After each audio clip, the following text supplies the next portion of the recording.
The protagonist's name is Yu Ilshin. He is a web novel author. Inside a sort of cafe, he seems bored because he has no idea what to write and the deadline is tomorrow. Suddenly, he looks to the side and sees his phone. Stammering, he remarks that he should organize the apps he doesn't use. Then, as he picks up his phone, he notices a mysterious app. He wonders if he installed it at some point. Upon clicking the app in question, he realizes it's a game. The game welcomes him as the creator of gods. Inside the game, he sees an ant. A scream of strange language appears, and he cannot read what it says, wondering what kind of game this is. Confused, he thinks he should at least try pressing something. With a curious gaze, he decides to test the game. It might be hard for those following this story to understand, but this is how the protagonist ended up taking a break. Sometime later, he is in another world, facing several monstrous ants. He raises his hand high, pointing his index finger. A lightning bolt shoots directly from his finger, as if it were some kind of power. He uses the ability God's Smashing Index Finger. Using this ability, he manages to electrocute several ants simultaneously. Behind him, some sort of giant ant appears.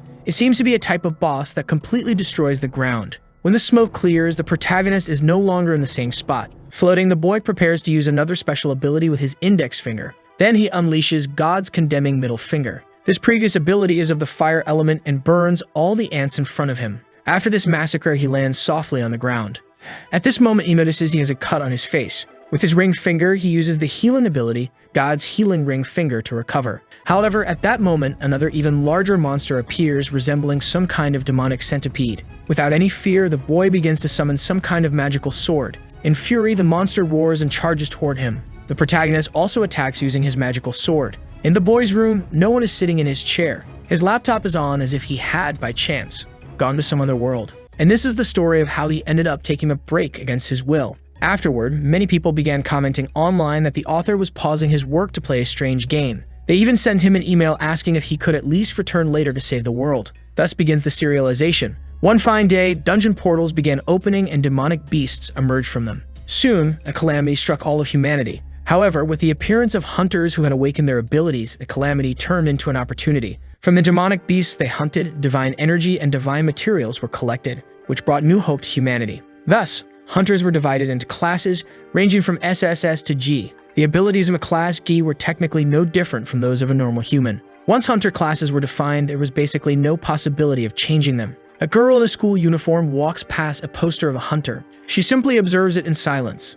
Then she ignores it, not looking very happy. She is carrying a re-evaluation and class assessment form. Her class is B+, and she mentions this is already her 10th test. Frustrated, she wonders if all of her training was ultimately useless. At that moment, someone approaches and asks if she feels anything crawling. With a confident expression, she turns around, wondering if the person asking for her number is an indication of her incomparable popularity. Nervously, the protagonist tells her not to misunderstand, explaining that he's not usually that kind of person. Somewhat irritated, while conjuring a sort of lightning power in her left hand, she wonders if he is some kind of pervert. Unaware of the girl's murderous intent, he simply apologizes, saying he has a call to answer. Desperately, he shouts, "Excuse me," says he has a call, and runs away from the scene, embarrassed. This is number 49, Seong Myrim, who questions who this guy is. Suddenly, the receptionist calls her, asking her to head to the exam room. In this room, they hand her the results. Outside the building, she begins analyzing them. She sees that her class is still B+.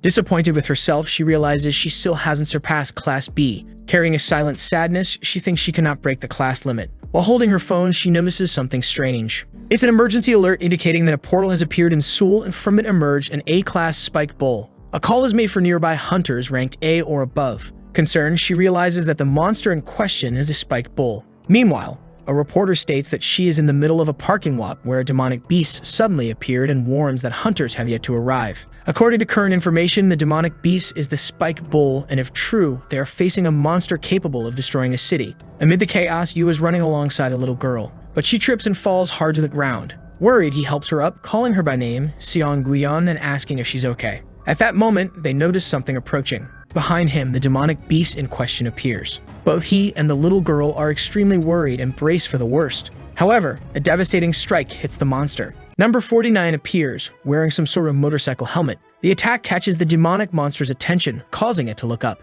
Nervously, she realizes that her attack had no effect. Gathering more energy, she prepares for her next strike. Then she launches the lightning storm again, this time with even more power. After the attack, she lands on the ground. Distressed, she wonders if she finally managed to hit it. From within the smoke, only 2 red eyes can be seen. The monster is even more furious, and it seems the attack had no effect, leaving it completely unharmed. The demonic bull charges toward the girl, who must defend herself. It slams into the ground with such force that she is thrown far away. The impact is strong enough to leave Seong on the ground. Her body, already battered, can barely move. Frustrated, she realizes that an A-class beast is on a completely different level. Looking to the side, she grows even more anxious, noticing there are still people in the area. The demonic bull still appears very angry. Analyzing the situation, the girl realizes it's dangerous. Biting her lip, she feels helpless, unable to think of any solutions. Determined, she gets up and tells them to run now. She states she doesn't know how long she can hold on, so they should leave immediately. Before she can finish, the demonic bull launches another attack in her direction. Irritated, she tells herself she needs to buy some time. But looking at her hand, she notices her power is weakening. The demonic bull is filled with rage and continues glaring. As she stares at the giant monster in front of her, memories of her parents surface. A flashback reveals the girl kneeling amid rubble. She declares she won't let this happen. Crying, she vows to destroy everything. At that moment, a woman's voice calls out to her, explaining that she should never dream of revenge. Returning to the present, the girl is so enraged that she clenches her teeth and tells the monster not to mess with her. Determined, she prepares for another lightning storm attack.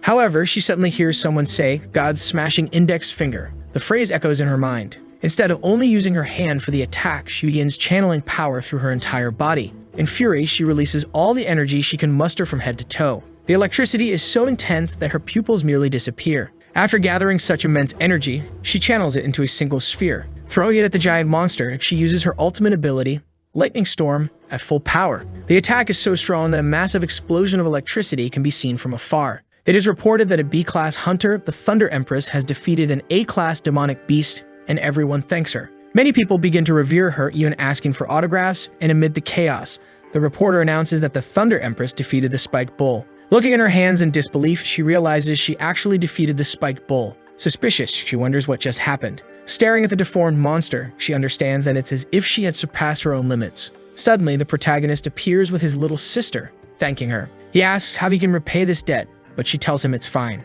She says she's just happy they're safe, and the boy expresses his gratitude. Then both leave. However, as they walk away, the girl notices something. She questions how he knew her name and realizes no one should know she is the Thunder Empress. She recalls the phrase God's index finger and realizes she heard his voice in her head. Meanwhile, the protagonist simply tells his sister that they should head home. Confused, number 49 wonders who that guy is. This place is one of the points where people most often log out of the game of life, and he declares that he's not here to die. In fact, it's the opposite. The boy could have died, and not just him, his niece as well. Remembering what happened with the Spiked Terror, he blames everything on his phone. As he prepares to throw it away, he calls it a cursed, stupid phone. Going back a few days, the boy was discovering the ant game. Confused, he wonders if he should press the buttons randomly. Pressing the buttons, he notices that one of the ants dies. Suddenly, a real coin pops out of the phone. The solid coin hits the hero in the head. Hearing this, he becomes extremely confused. The game informs him that number 1 was crushed to death, and as a reward, he receives a shadowy gold coin. Congratulating him, the game declares he's one step closer to becoming an evil god full of power who rules through force. Reading this, he's completely bewildered, unsure of what to do. At that moment, he wonders if he has just awakened a hunter's ability. 20 years ago, if something like this had happened, he would have sought a psychiatrist or perhaps a shaman. But the world has changed. Back at the building, they call for number 369, Yu Ilshin. In the background, people begin laughing at his name, while the boy feels embarrassed, thinking she should have just called him by his surname. Smiling, the receptionist congratulates him, saying that his aptitude test results show he has gained abilities. Hearing this, the protagonist is utterly shocked. Thinking about his future, he tells himself he wasn't aiming for an A rank, but at least an E rank, so he could quit writing novels and become a hunter. At that moment, the woman informs him that he is a G rank. Hearing this response, Yu becomes completely disheartened. Handing him a sheet, the woman explains that, as he can see, his ability is matter creation. Holding the sheet, the hero questions if being a G rank makes him practically a regular civilian. Confirming the information, she says he is a G rank and asks if he would like to register for a license. The protagonist then asks how much it costs. In response, the woman informs him it's 280,000 won.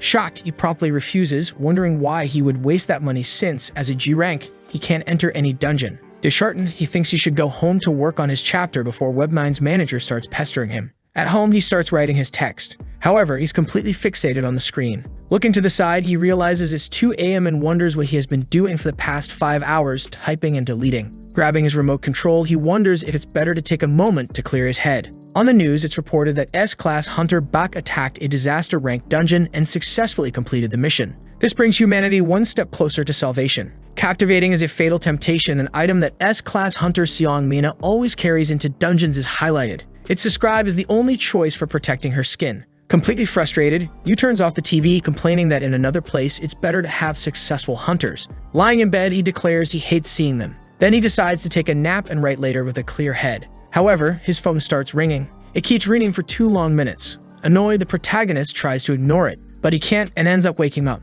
Frustrated, he shouts about the problem with his stupid alarm and wonders why it keeps ringing without stopping. It turns out to be a notification from the game, specifically from that strange engagement. Several coins start popping out of his phone as he kills the ants. Furious, he begins hitting the ants repeatedly, while more and more coins emerge from his phone. Irritated, he curses the ants, declaring he will defeat them. The next day at home, Yu wakes up. Sitting on his bed, he wonders where his pile of coins went. Until then, he had at least a few hundred. Picking up one of the coins, he notices that the small ones used to have 1, but this one says 100. Again, his phone starts ringing. This time, the system congratulates him in his language, calling him a known god and notifying him that he has fulfilled the requirements to open the god's shop. He's given the option to open it, yes or no. At that moment, he gets an idea. With an excited smile, he declares that curiosity killed the author. Without hesitation, he selects yes. However, at that moment, his phone begins acting strangely. Meanwhile, in an important meeting involving figures from the political and business worlds, someone thanks the president and the head of the Hunters Association. They state that their nation now has a hunter who has opened their hunter's shop. Excited, someone asks if this is one of the rare abilities that awaken even among creation-type hunters. Clapping his hands, a man asks for someone else to enter. It's a woman who appears very powerful. This is the S-Class creation hunter, Mr. Kang Yu, who unlocked the hunter's shop. And this is the S-Class telepathic hunter, Seon Mina, who is here to clarify doubts. Both are warmly welcomed by everyone. However, the president of South Korea, Jung Hwan, does not seem very pleased. Nervously, Jokus asks the 2 guests to help manifest the hunter's shop. Upon hearing this request, everyone in the meeting becomes excited. Suddenly, Kang Yu begins activating some kind of ability. Witnessing this, everyone in the room is startled.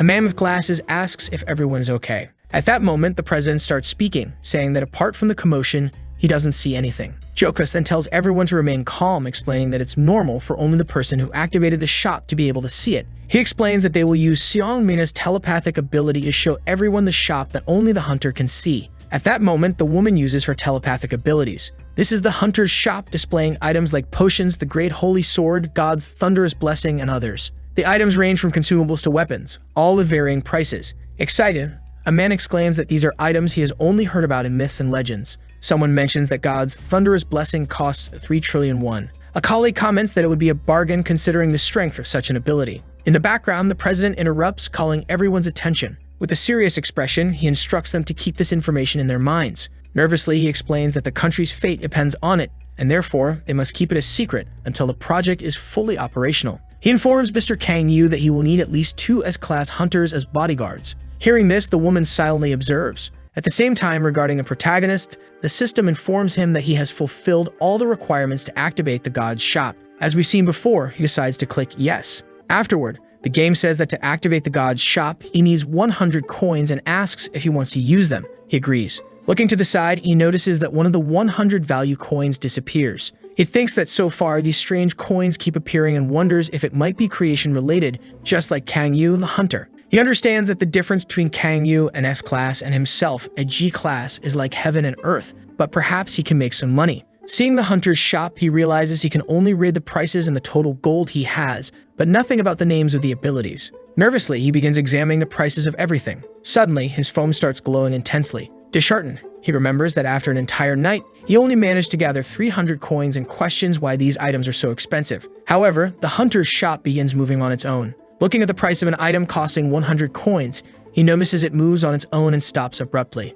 Uneasy, he wonders if the shop is prompting him to buy this item. Without overthinking, he ends up purchasing the God's Blind Eye, a unique authority. Reading the item's name, he wonders what the blind eye is for. At that moment, the boy loses his vision completely. Terrified, he falls backward, dropping his phone as he clutches his eyes. You cannot see anything and questions what's happening, wondering if he has gone blind. He considers calling for emergency services, but doesn't know where his phone is. He ends up stubbing his toe on something. Falling to the ground, he begins crying desperately. But just then, he realizes he can see again. Breathing a sigh of relief, he reflects on the immense scare he just experienced. Picking up his phone, he notices he can now read the words. Every item has long, elaborate names. One in particular catches his attention. It is the creation of heaven and earth transcendent God. He wonders how much it costs and what it feels like to be the protagonist of a webcomic. Exhausted, He remarks that G-class people are meant to live like this until the end, and that S-class individuals should do the same, though he's sure there are exceptions. At that moment, he notices something strange. Curious about it all, he wonders if there's anything else he can buy. To satisfy his curiosity, he decides to take another look at the shop. He notices the god's smashing index finger and sees that it seems quite powerful. Looking to the side, he spots a 100-coin piece and thinks he might as well buy it, as it's the only item he can afford. Without hesitation, he decides to purchase it. Sensationally, the system notifies him that he has acquired the god's smashing index finger, a shared authority. Looking at his index finger, he wonders if this is a skill and what the god's smashing index finger actually does. At that moment, something clicks in his mind. He starts repeating the phrase over and over, God's smashing index finger. The boy repeats the phrase several times while pointing at the air conditioner. Excited, he repeats it again, this time pointing at the television broadcasting today's weather forecast. At this point, he realizes it's not working. He speculates that this ability might work like a remote control. He keeps trying to use this power. Finally, he points at his laptop while repeating the same phrase. Exhausted, he sits in his chair, marking that, as expected, a novel will write itself. Looking back, he notices someone is calling him. It's a call from the almighty director. A little nervous, he answers. On the other end of the line, the man is impressed, saying what the boy submitted was entertaining. Visibly shocked and confused, the protagonist thinks he only wrote about killing a few ants for a few days and wonders if that was really entertaining. Stammering, he asks if the director is serious and internally questions why that would be fun. Explaining, the man says the plot is unique and has so much potential, but, unfortunately, there's a big problem. The protagonist immediately says he'll fix it right away. The man clarifies that the problem is there's no next chapter. He comments that it's incredible and asks when the next chapter will be released. Annoyed, he realizes this nonsense startled him for nothing. Responding to his boss, he says he'll write and send it in 2 days. Impressed, the man says he wasn't expecting much, but now he's very excited. After the call, the boy realizes that killing these ants makes for good content. As he continues playing, he tells the ants he holds no grudge against them. He explains that he's just working on his new novel. After some time playing, several coins start falling to the ground. They begin merging as if fusing into a single coin. Transforming into a single 100-coin piece, the protagonist, surprised, realizes this is how they combine. Picking it up from the ground, he remarks that he now has 100 coins. Looking at his phone, he notices he's still far from being able to buy any item and wonders what to do, given that even the cheapest items cost at least 1,000 coins. He then sees the blessing of growth from the lowest god item and wonders if it might be better than a useless authority. Excited, he declares that the word growth makes his heart race, and that he'll quickly gather 1,000 coins to buy it. Eager, the boy continues playing for a long time. At this point, the system notifies him in a strange language. While playing, he wonders why this particular ant won't die. He tries to hit it several times but fails.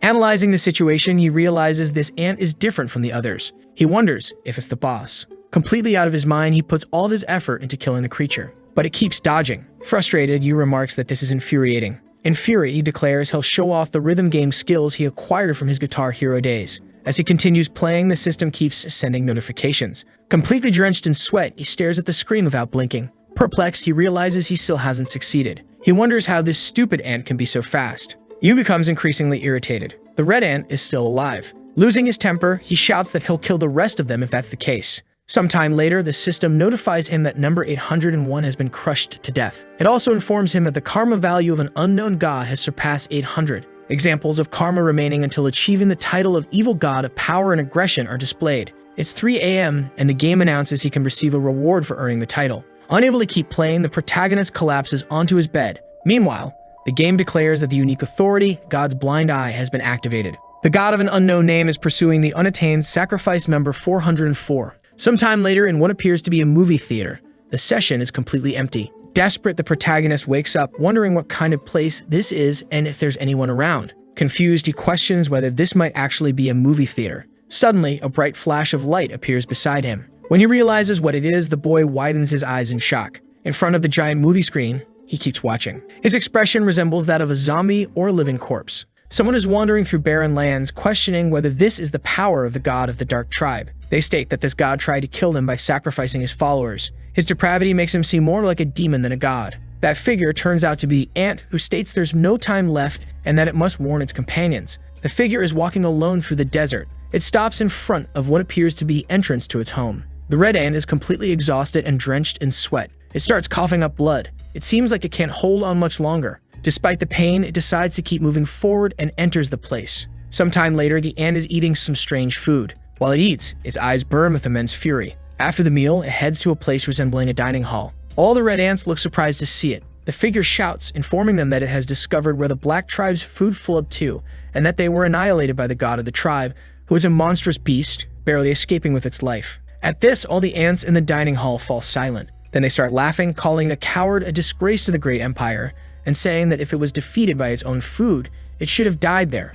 At that moment, someone demands silence. Hearing this voice, all the ants immediately rise. It's some sort of elder ant. Kneeling, the figure calls him the Great Shaman. This is Lord number 808 of the Dawn. The elder states that he felt the presence of the evil being that number 464 mentioned earlier. He declares that the figure is telling the truth, causing the ant to blush. Raising his voice, he announces that this is now the territory of His Majesty, the Great Emperor, an evil god, and in such sacred lands it must be eliminated immediately. Almost in tears, the ant is moved, saying that the sage believes in it. At that moment, the elder places his hand on the head of his follower. Using some kind of power, he declares that he wishes nature to be with him. Stammering, Ant 404 realizes its wounds are gone. The shaman calls the brave soldier, instructing him to lead. He announces that he will personally deal with the evil spirit. Excited, everyone starts shouting that they will help. They chant that the evil spirit must die. Suddenly, he wakes up wondering what that was. As he gets up, he comments that it felt very real. Caught in a paradox, he questions whether he dreamed of the ants or if an ant dreamed of him.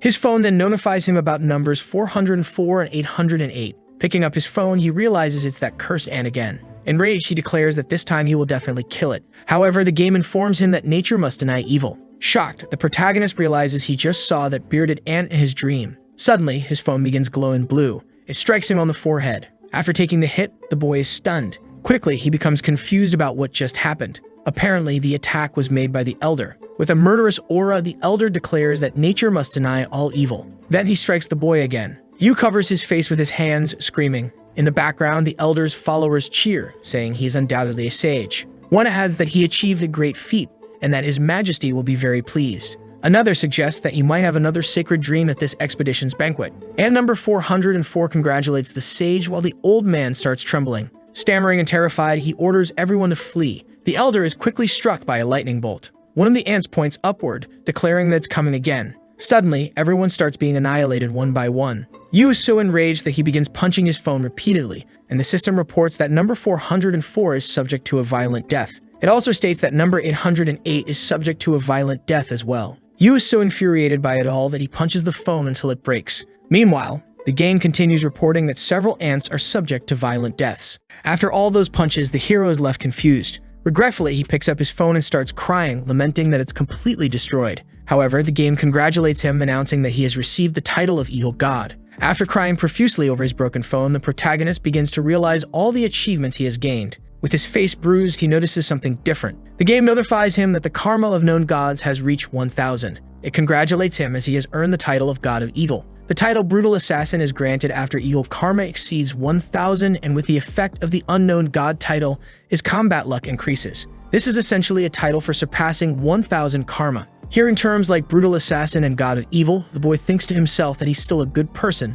despite it all. Looking at the ground, he sees several 100 coin pieces and remarks how they've accumulated. Among the coins, there's some sort of ring. Examining the object, Yu wonders what it is. However, something about it catches his attention. It's the scent, which he describes as incredible. Excited, he declares that his mind feels clearer. He decides to try it on. As he puts on the ring, he feels some kind of energy manifesting in his body. Smiling, he remarks that it feels like he has a completely new body as all his fatigue disappears. Even though his phone is cracked, it still works, and the game notifies him of something. It's about the unique authority of the Blind Eye of God, which has been activated and is analyzing the ring. After a few seconds, the ring's analysis is complete. It is identified as the Druid's Ring number 808, passed down by the God of Eternity, containing the life of the forest within it, with attributes that enhance various abilities. You didn't expect things to turn out this way and wonders if it works on other objects as well. Facing the TV, he attempts to use his power. Concentrating hard, he activates the system, which notifies him that the unique authority of the Blind Eye of God is being used. Recognizing the TV, it states that it's the boy's STV, used for 1 year, and that its specialty is having 3 months of warranty left. Analyzing his laptop, the system notes it's been used for 1 year and 2 months, and its specialty is 6 months of remaining warranty. When analyzing his bed, the system informs him that the old bed has been used for over 10 years, and its specialty is that he should throw it away. After analyzing several objects in his room, he wonders if he should stop for now. Sweating profusely, he feels like he's truly grasping reality in this moment. Suddenly, he notices something different. Thinking it through, he declares that with an item like this ring and his new analysis power, he's only a G rank in name. Excited, he states that if anyone saw even one of the rings he made, they'd never classify him as G rank. He decides they need to return to the Paranormal Phenomena Center. Sometime later, the protagonist requests a revaluation. Confused, the receptionist explains that the margin of error in evaluations is less than 1% and questions whether he really wants to be reevaluated. Smiling, he confirms, saying he absolutely does. In this case, the first test is covered by the country. However, this revaluation will cost over 1.5 million won, and the woman asks if he'll pay in cash or by card. She mentions that there's a queue, so he needs to decide quickly. Nervously, he wonders if the best he'll get is F rank and apologizes to the woman, saying he'll come back next time. As he leaves, he feels defeated and thinks he should have researched whether there was a revaluation fee, as he got too excited over the ring. Sitting down, he reflects that he should be writing instead and admits he went a little crazy. Walking around, he observes that there really are a lot of people there for evaluations. He decides he needs to snap out of it and write something to submit. Then he wonders if there's anything he can write about this place. Suddenly, the system informs him it's analyzing targets using the unique authority of the blind eye of God, and the protagonist realizes it works on people too. Analyzing a man, he discovers the man is 30 years old and specializes in hemorrhoids, questioning if that's really true. Next, he analyzes a woman 24 years old whose specialty is pregnancy. Then he analyzes another man 41 years old whose specialty is erectile dysfunction and thinks he'll be considered a psychopath for doing this.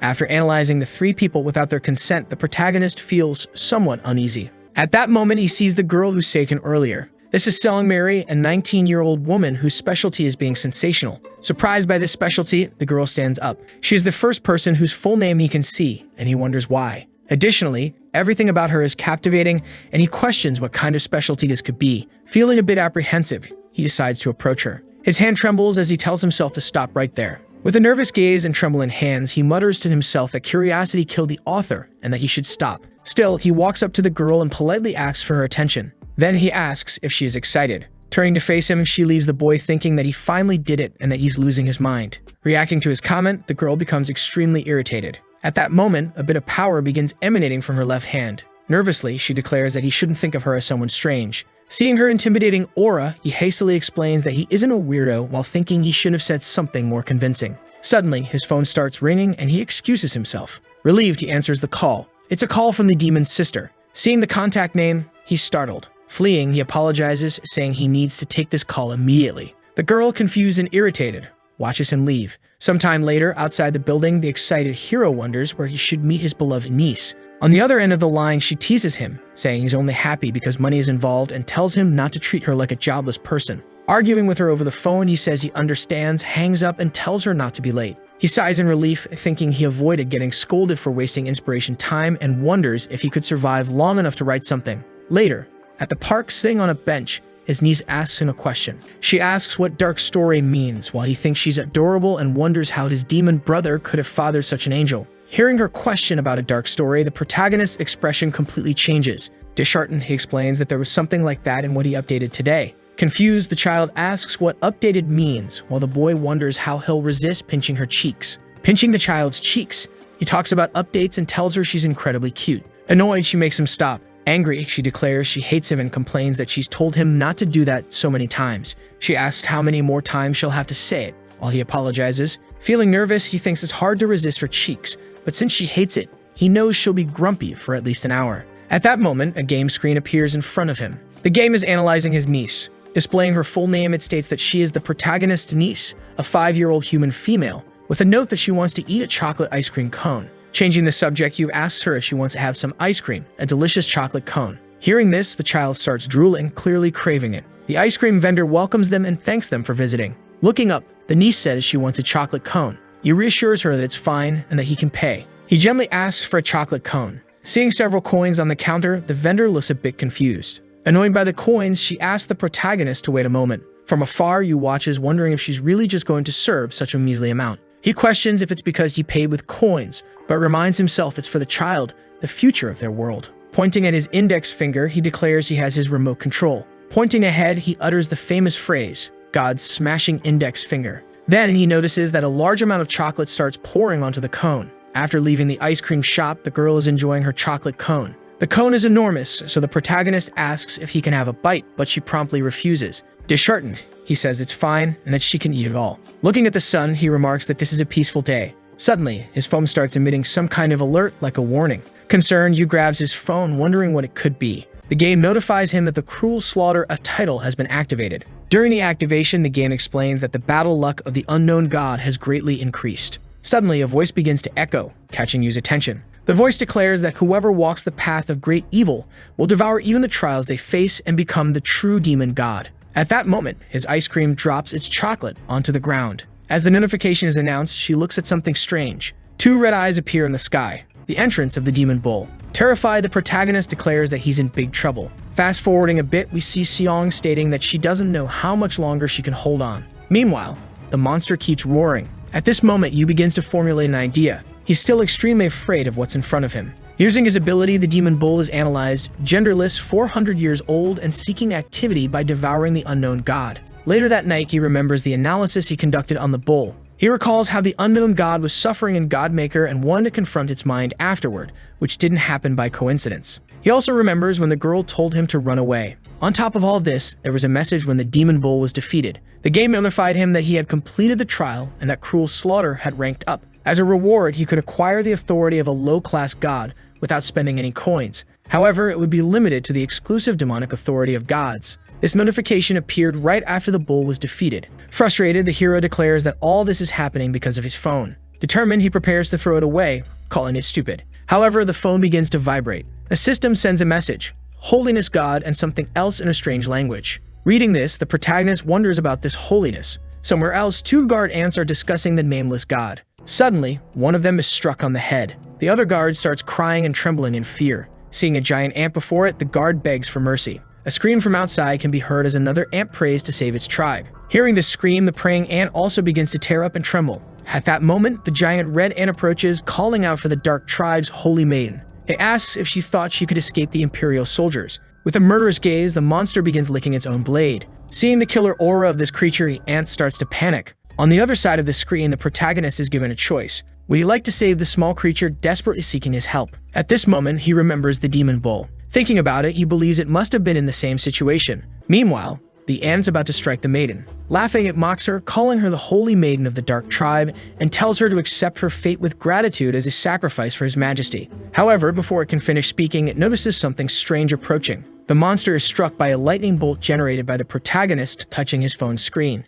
Yu comments on how large that ant is. After killing it, many coins begin dropping from his phone. The holy maiden wishes to know the true name of the nameless god. Stammering, the boy is taken aback. However, he ends up responding that his name is Yu Ilshin. With an admiring gaze, the holy maiden praises the name. Thus, the hero obtains the title of Merciful Redeemer God. Currently, he holds titles for both good and evil gods. Due to the influence of earning the title of a good god, Yu's alignment changes from evil to neutral. Additionally, as a special bonus for earning a good god title for the first time, he receives 100,000 coins, making him extremely happy. Excited, he remarks that this means he has 108,000 coins in total. Opening the hunter's shop, he wonders what he should buy. He then finds the blessing of growth from the low-class god item. Upon purchasing it, a vial emerges from his phone. At that moment, the system begins evaluating the item, blessing of growth from the low-class god. The description reveals it to be a bodily fluid shed during the training of the Seeker of the Secret Truth, now bottled. Immortals who consume it will unlock their maximum hidden potential. The more they drink, the better. Despite being described as a bodily fluid, Yu notes that it has no odor. Gathering his courage, he decides to drink it. After consuming it, he's surprised, stating that it tastes more like an energy drink. Frustrated, he curses, calling it nonsense and wondering if it's a scam. But then he notices the item's description, which states that the more he drinks, the better it will be. With his arms crossed, as distrustful as he is, he decides to try anyway. Sometime later, he took this same item several times. Frustrated, he realizes nothing is happening. Suddenly, he collapses to the ground. The Ghoulmaker's assimilation rate has increased from 0% to 5%. Yu's passive ability has strengthened, as well as the assimilation rate itself. Then, sometime later, the hero wakes up. As he gets up, he notices his head is hurting. Stretching, he wonders when he got home. Then, he decides to grab his phone right away. First, noticing something strange, he questions if it's a swarm. He remembers his room. Several ants are heading his way. Seeing this, the boy jumps out of bed and is notified that due to the increased assimilation rate, the Ghoulmaker battlefield has been improved. In shock, seeing these ants, he wonders what is going on. Desperate, he tries to open the door, but he can't. These ants have a demonic appearance. It really seems to be a swarm of ants as there are so many. At this moment, he notices the window in front of him. Determined, he decides to leap toward it as it's only the 3rd floor. That is to say, even if he falls, he won't die anyway. However, he is very clumsy, and while running toward the window, ends up hitting his face on it. Doing so, he falls to the floor. Nervous, he wonders if he is trapped. Suddenly, a huge rage takes over his being. The boy is deeply irritated as the ant general commands the troops to attack. However, several ants are wiped out all at once. The man then comments that he has enough power to kill General Stauge. He quickly orders the shooting troops to advance as well. At this moment, they all shoot arrows toward the boy. Successfully, they hit his body completely. Excited and laughing a lot, the ant wonders what the monster thinks about this and comments that this is the power of the great empire. She declares for all troops to charge and kill this monster. They must decapitate him to present his head to his majesty, the emperor. Tired of it all, the hero falls to his knees on the ground, saying he can't take it anymore. With his body trembling, he says he can't breathe. Despite being at rock bottom, he ends up seeing something interesting in front of him. It appears to be some kind of insecticide. Enraged, the protagonist decides what he must do. Meanwhile, one of the ants is trembling, speaking about his majesty rejoicing and about the empire's troops. Without ceremony, Yu is ready to exterminate all these ants at once. Seeing this power in front of her, the ant is paralyzed. As she burns, she starts to think this is definitely the power of a god. All the ants around him begin to catch fire. Disturbed, the protagonist realizes his body won't move, forgetting that he won't die like this. Miraculously, the system notifies that 2 high-class malignants are sending a gift. With nowhere else to run, the boy ends up accepting it. With this, the indicator hall begins to be enveloped in some kind of dark energy. This catches Yu's attention as he has never seen anything like it before. Meanwhile, somewhere else in the city, a great lightning bolt appears on the peak of a mountain. It is Sion, who is frustrated, saying it's no use. Because when she defeated the thorny bull, if she could awaken that power again, then revenge would no longer be a dream. Suddenly, she notices something strange happening. It seems to be very far from where she is right now. Meanwhile, back at the protagonist's house, the light is ablaze. Desperate, he says nothing is happening. The system notifies that Yu's passive skill, Silent Nightmare, is being absorbed. But the boy, irritated, says he's not absorbing anything. Without much hope, he tries to use the Crushing God demo indicator again. Already inhaling a lot of smoke, he repeats this phrase once more. However, nothing seems to work, so he falls to the ground. Desolate and resigned to his death, he wonders if he will die this way. At that moment, his wall ends up breaking. The unique authority of the blind god's eye has been activated and is analyzing the target. Stuttering, he wonders who it is. It is a woman 19 years old whose specialty is electrifying. His vision is too blurry and hazy to recognize her. Sometime later at the hospital, the child wonders if he really is her uncle. Then the boy says yes. Still in doubt, she asks about the password, and he responds that it is a mother, the farting fat lady. Then the child realizes it's really him. Seeing this, the child's mother becomes completely irritated, and the two start hugging. As she gets the boy, he wonders if she isn't being too cruel to the patient. Then she says that calling her sister, who works so hard to clean up her horrible brother's mess, the fat lady is not something one should do. While this entire argument is happening, someone knocks on the door. Curious, the child asks who it is. However, the only thing there is a basket of flowers. Carrying the basket to the boy, she tells her uncle that no one was there. Not understanding anything, he asks who it is. Seeing the ribbon, he wonders if it's the supervisor. But, as it seems, it was the girl who delivered the flowers. At that moment, she recalls how the thorny bull was defeated. While transporting the boy from the fire to the hospital, that guy was near her and managed to use power beyond his limits.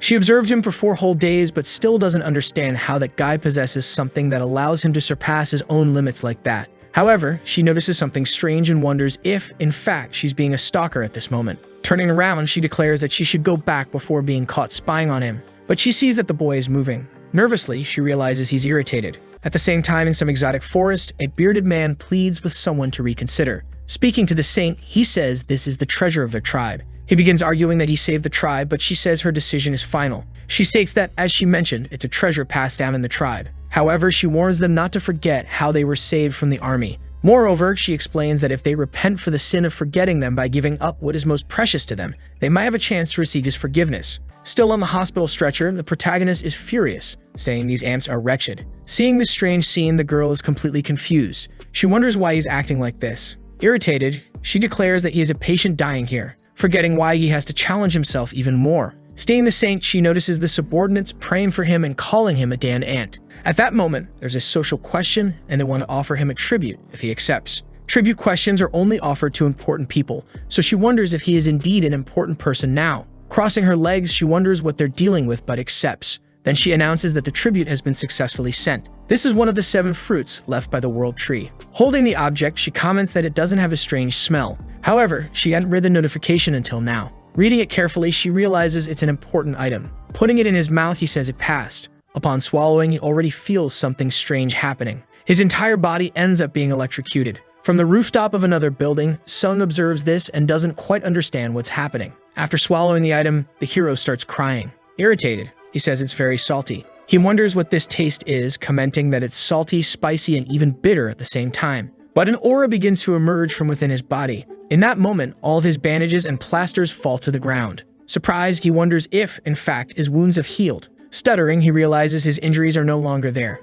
Even with all of this, Sung comments that it hasn't even been that long since he was covered in burns. She then raises a question about who this man is. At that moment, the additional function of God's blessings in the Good Maker was activated. He can grant blessings using the offerings of his own followers. And if that's the case, he begins to think the wounds are enjoying it. Not even looking at the phone, the bearded man says they offered treasures to a younger Kshatriya, and not even a response from God. He thinks there's something heavenly about this. Curious, everyone wonders if it's snow. However, they realize it's something edible and say the flavor is divine. The same healing aura ends up coming out of one of the wounds too. One of them says it might return, while another says his wounds are healed. Crying, the bearded man wonders if this is, in fact, a miracle. Also crying, the saint says God blessed them with a miracle, calling him their great, miraculous, and powerful Lord Yu. Congratulating him, the system says he has received 101 loyal believers. The faith of 101 beings has been manifested, and the current amount of faith is 1101. It also notifies him that he received 10,100 white god coins due to the faith, and the fact that they like it so much,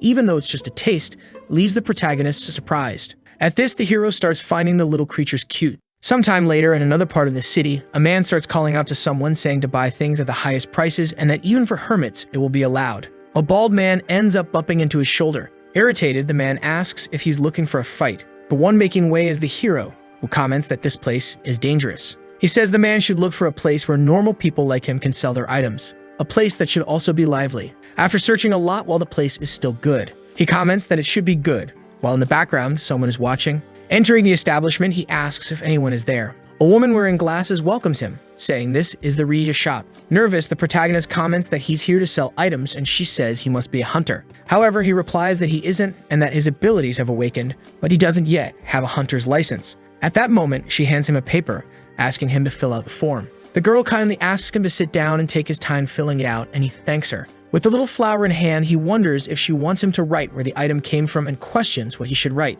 He can't just say he got it after capturing ants in a game. Distressed, he thinks that if it weren't for the house repair fees, it would be different. At that moment, someone else enters the store. She talks about a group that ends up being warmly welcomed by the girl, who says they sponsor the store. Analyzing two men, he notices that both have weak muscles, one being 29 years old and the other 35. Distributing the flour, he wonders how they can have weak muscles and questions if they aren't being too strict. Meanwhile, the man says that as far as he knows, the store hasn't been doing well lately, so he brought some decent items. Excited, she thanks him. This is a 31-year-old man whose observation is that he uses humble flames. Mainly, the boy comments that the authority of the blind eye has always made stupid evaluations and doesn't want to know what it's thinking. After that, it's notified that the evaluation is complete. Seeing the item, the girl is amazed and laughing. The man says he went through a lot to get it. The system says the item was used for 29 years, being a piece of iron armor junk, and the observation is that the half-hearted ability of strengthening and confusion was cast on it. The ability was activated for 4 hours. With the magnifying glass, the girl says it has a total of 560 mana and comments that it must be very expensive. Laughing, the man with the pompadour says he guarantees that their items will always be of quality. Smiling, she says she'll only take 3 big notes, and shocked, he questions if she's saying she wants 300 million won in cash. Hearing this proposal, she starts thinking. Then she asks the man to wait a moment as she'll quickly fetch something for her security. Intervening in the negotiation, the protagonist says to wait a moment. Pointing to the men, he warns that this item is fake and that she shouldn't buy it. Despite saying this, unsure, he is shocked, calling himself an idiot and questioning why he got involved. After this statement, everyone watches in silence. One of the men grabs him by the collar, questioning what he's talking about. In the background, the flames in his hand, he asks if the protagonist can prove what he just said. Nervously, the protagonist begins using his ability. Then he uses the crushing god index finger on the armor. Revealing it, he shows that it's a piece of iron armor junk that's been used for 29 years. One of the men becomes completely furious and moves to attack. However, someone yells at him to stop immediately. It's his boss, Edito Petty. Bowing, he apologizes and calls him a high-level hunter, commenting that if it's alright, he'd like to leave right now. The boy allows it and then wonders if, in fact, they mistook him for a high-level hunter. The girl then thanks him for his help and says he must be a hermit. She explains that hermits are those who are reclusive and eccentric, living a normal life without working as hunters. Confused, Yusu wonders how he should explain this to her. Changing the subject, she says he mentioned he was here to sell some items, and he confirms it. Analyzing one of the items, the boy asks what the problem might be. In response, she says it only has 12 mana, and that even if she were to offer more money for it, it's still a Class B item. She then apologizes while the protagonist thinks about how the fake armor earlier had 560 mana. After picking up the ring, the complete evaluation of the item is performed. This is the Druid Ring, which number 080 carried for a long time, and the life force of the forest is contained within it. The observation is that it would be good if he gave this ring to Seong Mary, who is nearby. At this moment, the protagonist remembers that this woman is, in fact, the Empress of Thunder. Lurking, Seong talks about the exchange of items. She recalls the boy's rapid healing and wonders if it's the result of a higher-level potion since he's barely a Class G hunter. She soon thinks that in reality he's a higher-level hunter. To discover his identity and the speed of healing, she considers that he might indeed be able to help her surpass her limits. Hiding, she realizes this is stalking again, just like she did before. Reflective, she wonders what her sister would do if she found out about this. Suddenly, the protagonist appears behind her, calling out to Seong and saying he has something to give her. Sometime later, a massive lightning bolt strikes a building. A scientist reports that this is 7,000 MP, the highest even among Renka hunters. Breathless, the girl realizes that the ring has actually increased her power. In this case, it was the hero who gave her the ring. Seeing the boy, the Empress is extremely confused. Embarrassed, he gently asks her to take it and says it will surely help her. After giving her the ring, he runs off like a lunatic. With the ring in her hands, she can see all the power emanating from it. Smiling, she remembers that he gave her this ring, marveling at how he handed it over as if it were nothing. Seeing this display of power, a man starts clapping. He says it was incredible, while the girl stands pouting with her arms crossed. The same girl states that Seong Mary shouldn't rush as she's still a Class A. Nervous, the redhead comments on the woman's temperament. Waving, he says he can't wait to work with her in the future, and that they'll go on some raids someday. Suddenly, the angry woman calls out to Seong Mary. The older woman with a frightening look warns her that if she messes with revenge or anything of the sort, she will come after her. At that moment, Mary remembers the person who helped her surpass her limits. She declares that revenge will no longer be a dream. The protagonist is nervous and then gets notified that the unique authority Blind Eye has been activated. General Kamikiri is ordered to take Jin with the 5 million troops he commands. He must defeat the monster from the savage black tribe that massacred 100,000 troops of Ribiscos. An aunt then talks about the fourth blade, Kamikiri of the Emperor's 10 blades. She states they will follow his orders. After this bizarre dream, the hero wakes up in a panic. Terrified, he wonders if this was just a dream. Relieved, he thanks the heavens that it was just a dream after all. However, he starts to think about the things that have happened so far and is certain this isn't just a dream as he initially thought. After all, he nearly died because of their symbol, and now he repeats this thought 50 times over. Desperate, he wonders what he should do. Grabbing his phone, he asks who it is and sends a message at this hour. He details that someone, calling themselves the Silent Nightmare, asks if he needs power. Replying, he asks who this person is. The same person calls him an immature and weak god, saying he must sacrifice 100 humans of his kind, especially those with the same blood as him. If he does this, interrupting, the boy curses at him. Not wanting to hear any explanation, he quickly blocks the contact. At this moment, he is notified that the unique authority Blind Eye has been activated. Seeing this screen, the protagonist is shocked. A monster from the savage tribe, General Kamikiri, will tear out his eyes, sever his neck, and then offer his head to the great emperor. Yu realizes this is what he saw in his dream.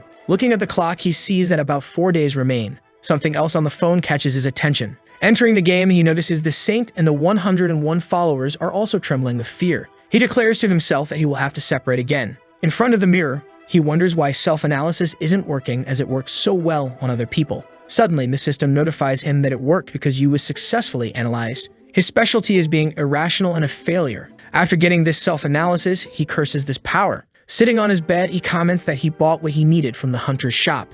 Seeing the item War Flames, he bought it without a second thought, thinking it was just a cool name, only to realize it's actually just a lighter. After picking up the ring, the full evaluation of the item is completed. It is said that the effect is incredible if used with the middle finger of a god, but he was deceived once again. Remembering his past, he thinks he should have thrown the phone in the trash. Interrupting himself, he assassinates a message that comes through. It's from the wretched supervisor, tall and powerful, who comments that it has already been a week since he delivered the last manuscript. He acknowledges that this is his personal life, but the professional life also exists. If he delays any longer, it will be complicated since the advance has already been received. This pressure makes the protagonist feel overwhelmed, and he realizes that he has been experiencing several accidents lately. He replies, saying he trusts the supervisor and starts laughing. Shouting to the skies, the hero announces that he needs papakas, the blessing of God he used in some previous cases. He is notified that 20 soldiers are coming in. The assimilation rate of the God Maker increases significantly, from 5% to 10%. Yu's passive ability is also strengthened. In this, the title, Merciful Redeemer E, is activated. Sometime later, still in his apartment with that hole in the wall. After ingesting many of those blessings from God,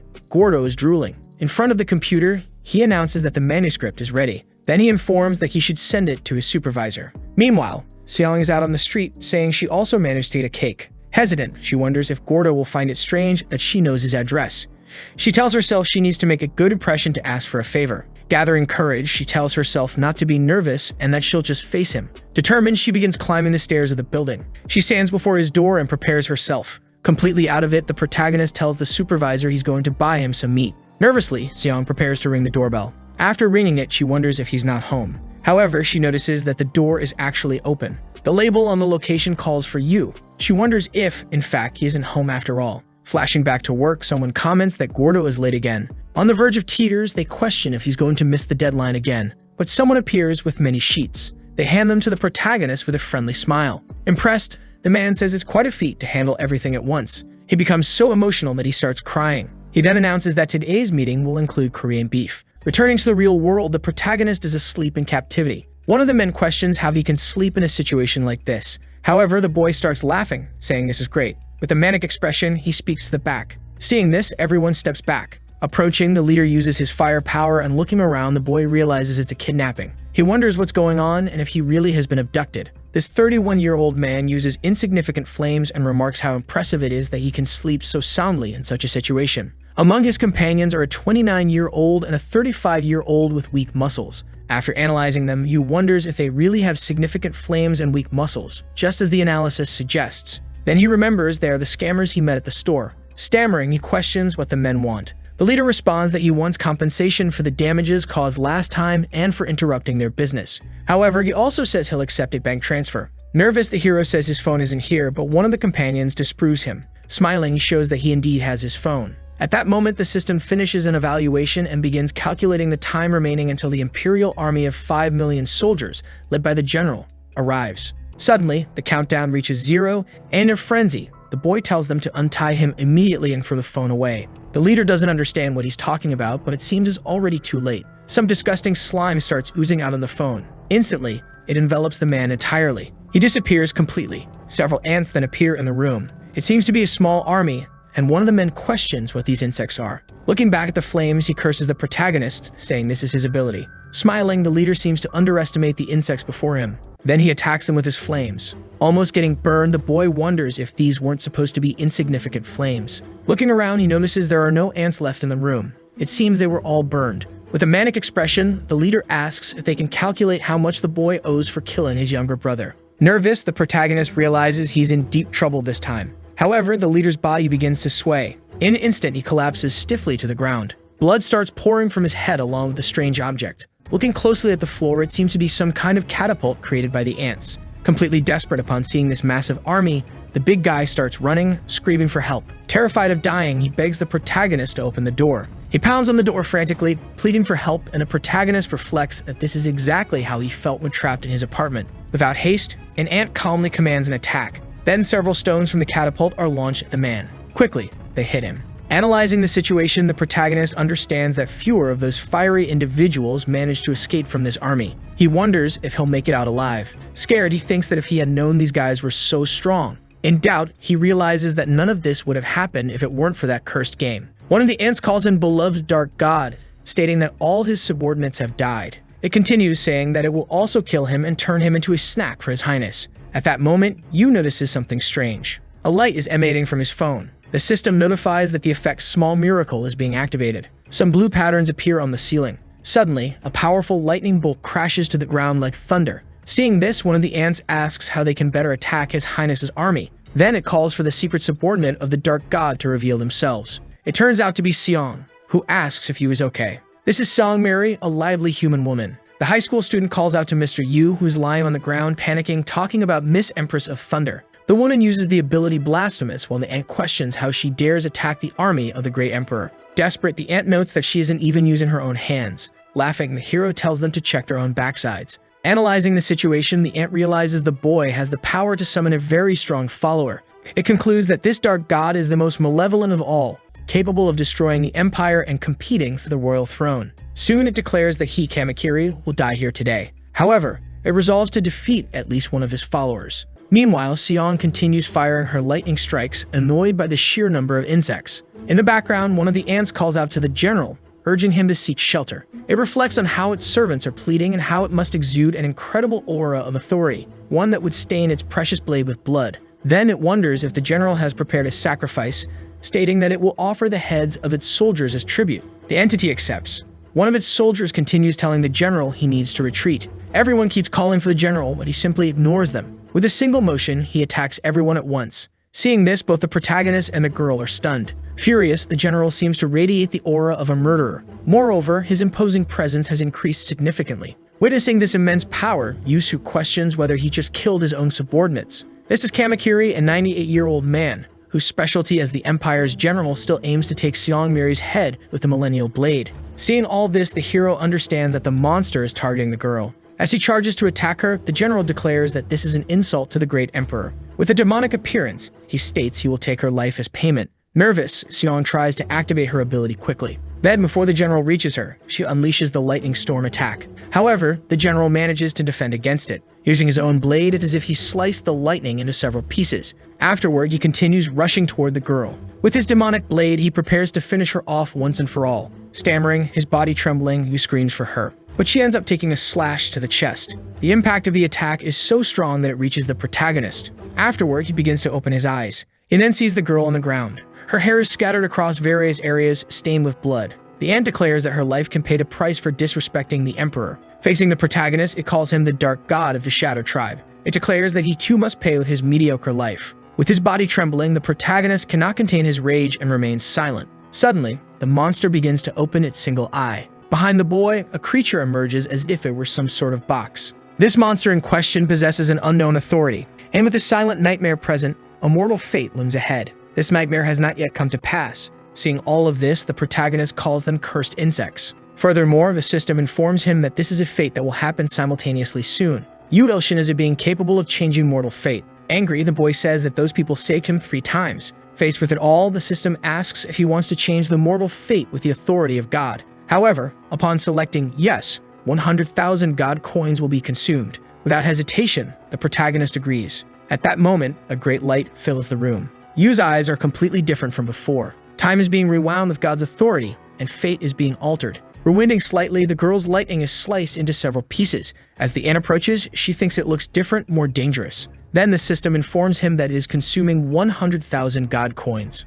Afraid, Seong thinks she's about to die. However, several chains break apart, altering Seongmiri's fate. Nervously, the girl braces herself for death. Acting quickly, the boy pulls her out of harm's way. Grabbing her by her clothes, he manages to save her from the insect's fatal strike. Both she and the ant are stunned by this. Yu's eyes burn with rage, exuding an indescribable hatred. Even Seong is nervous, muttering that she knew it. Without making eye contact, he asks if she's okay, calling her Empress of Thunder. She replies that she is. Still determined to kill all servants of the Dark God, the ant declares that he must die, labeling him a damned Dark God. Utterly irritated, Yu simply calls it an annoying insect. Using his index finger, he activates the Condemnation of God ability, this time using his middle finger as an extra edge. Instantly, the entire warehouse explodes. A massive plume of smoke rises to the sky. As it disintegrates, the ant shouts for them to hail the great emperor. However, before finishing its sentence, it disappears completely. Both the protagonist and Seong are enveloped in flames, and the flustered girl silently thinks this guy is the one to be her master. Sometime later, the protagonist is at home.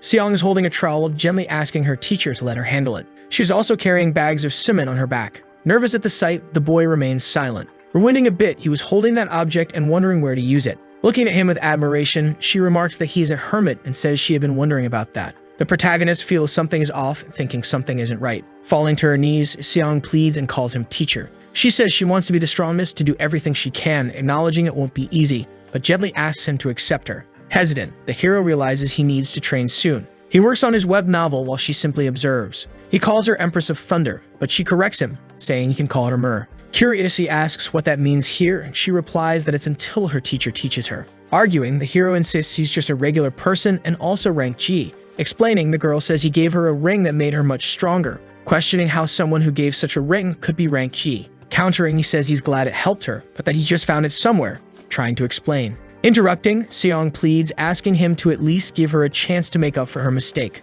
Sometime later, while holding a paint roller, she remarks that now it finally looks like someone lives here. She brilliantly painted the entire room wall, making it look brand new. At that moment, she hears a sound like thunder. She wonders if it's going to rain, but the girl explains that it might just be her stomach growling. Yu acknowledges her hard work and suggests they order something. She agrees, saying she wants black bean noodles. Worried, he receives an emergency call and tells her they'll have to postpone the black bean noodles for now. Still holding the serum in hand, he sighs. Then he calls for her attention, asking her to wait. After buying the god's growth blessing, he hands it to her, telling her to take it with her. Excited, she asks how he managed to do that, saying it seemed like something Hunter Kang-yu would do. The protagonist, however, insists he doesn't know who that is. Seong thanks him as she leans against the window, saying she'll need it while sipping the drink, but he replies that she can down it in one gulp.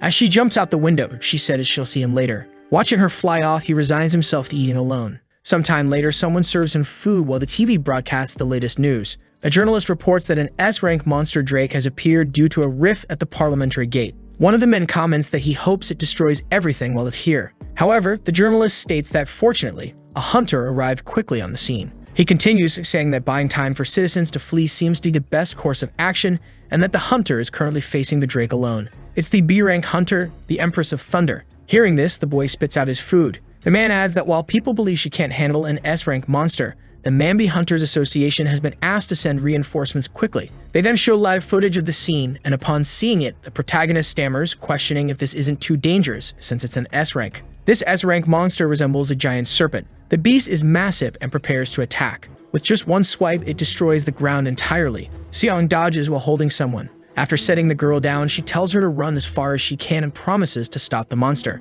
The girl, teary-eyed, thanks her. Facing the S-rank monster, Seong wonders if she can handle it alone. Nervous, she recalls her sister's warnings not to act alone. Interrupting her thoughts, the monster strikes the ground again, but Seong manages to dodge. She tells herself to focus and not overthink. While airborne, she prepares her thunder strike. In mere seconds, she launches it directly at the monster. The impact is so strong that the beast crashes to the ground. Excitedly, the reporter announces that the Empress of Thunder has taken down the drake, saying our heroine has returned once again to save citizens after the Thorn Terror. The civilians comment that this is expected of the Empress of Thunder, and another calls her amazing. Overjoyed, the student celebrates her success. However, a part of the monster draws close to her. It's Trapper, capable of long-range attacks with its right arm. After being hit, the Empress wonders if she truly isn't strong enough. Seeing this, everyone, including the reporter, cameraman, and civilians, becomes anxious. Seong falls to the ground, her body trembling. She remembers her sister's words telling her not to show off and calling her a B rank. Looking back, she notices the potion her teacher gave her.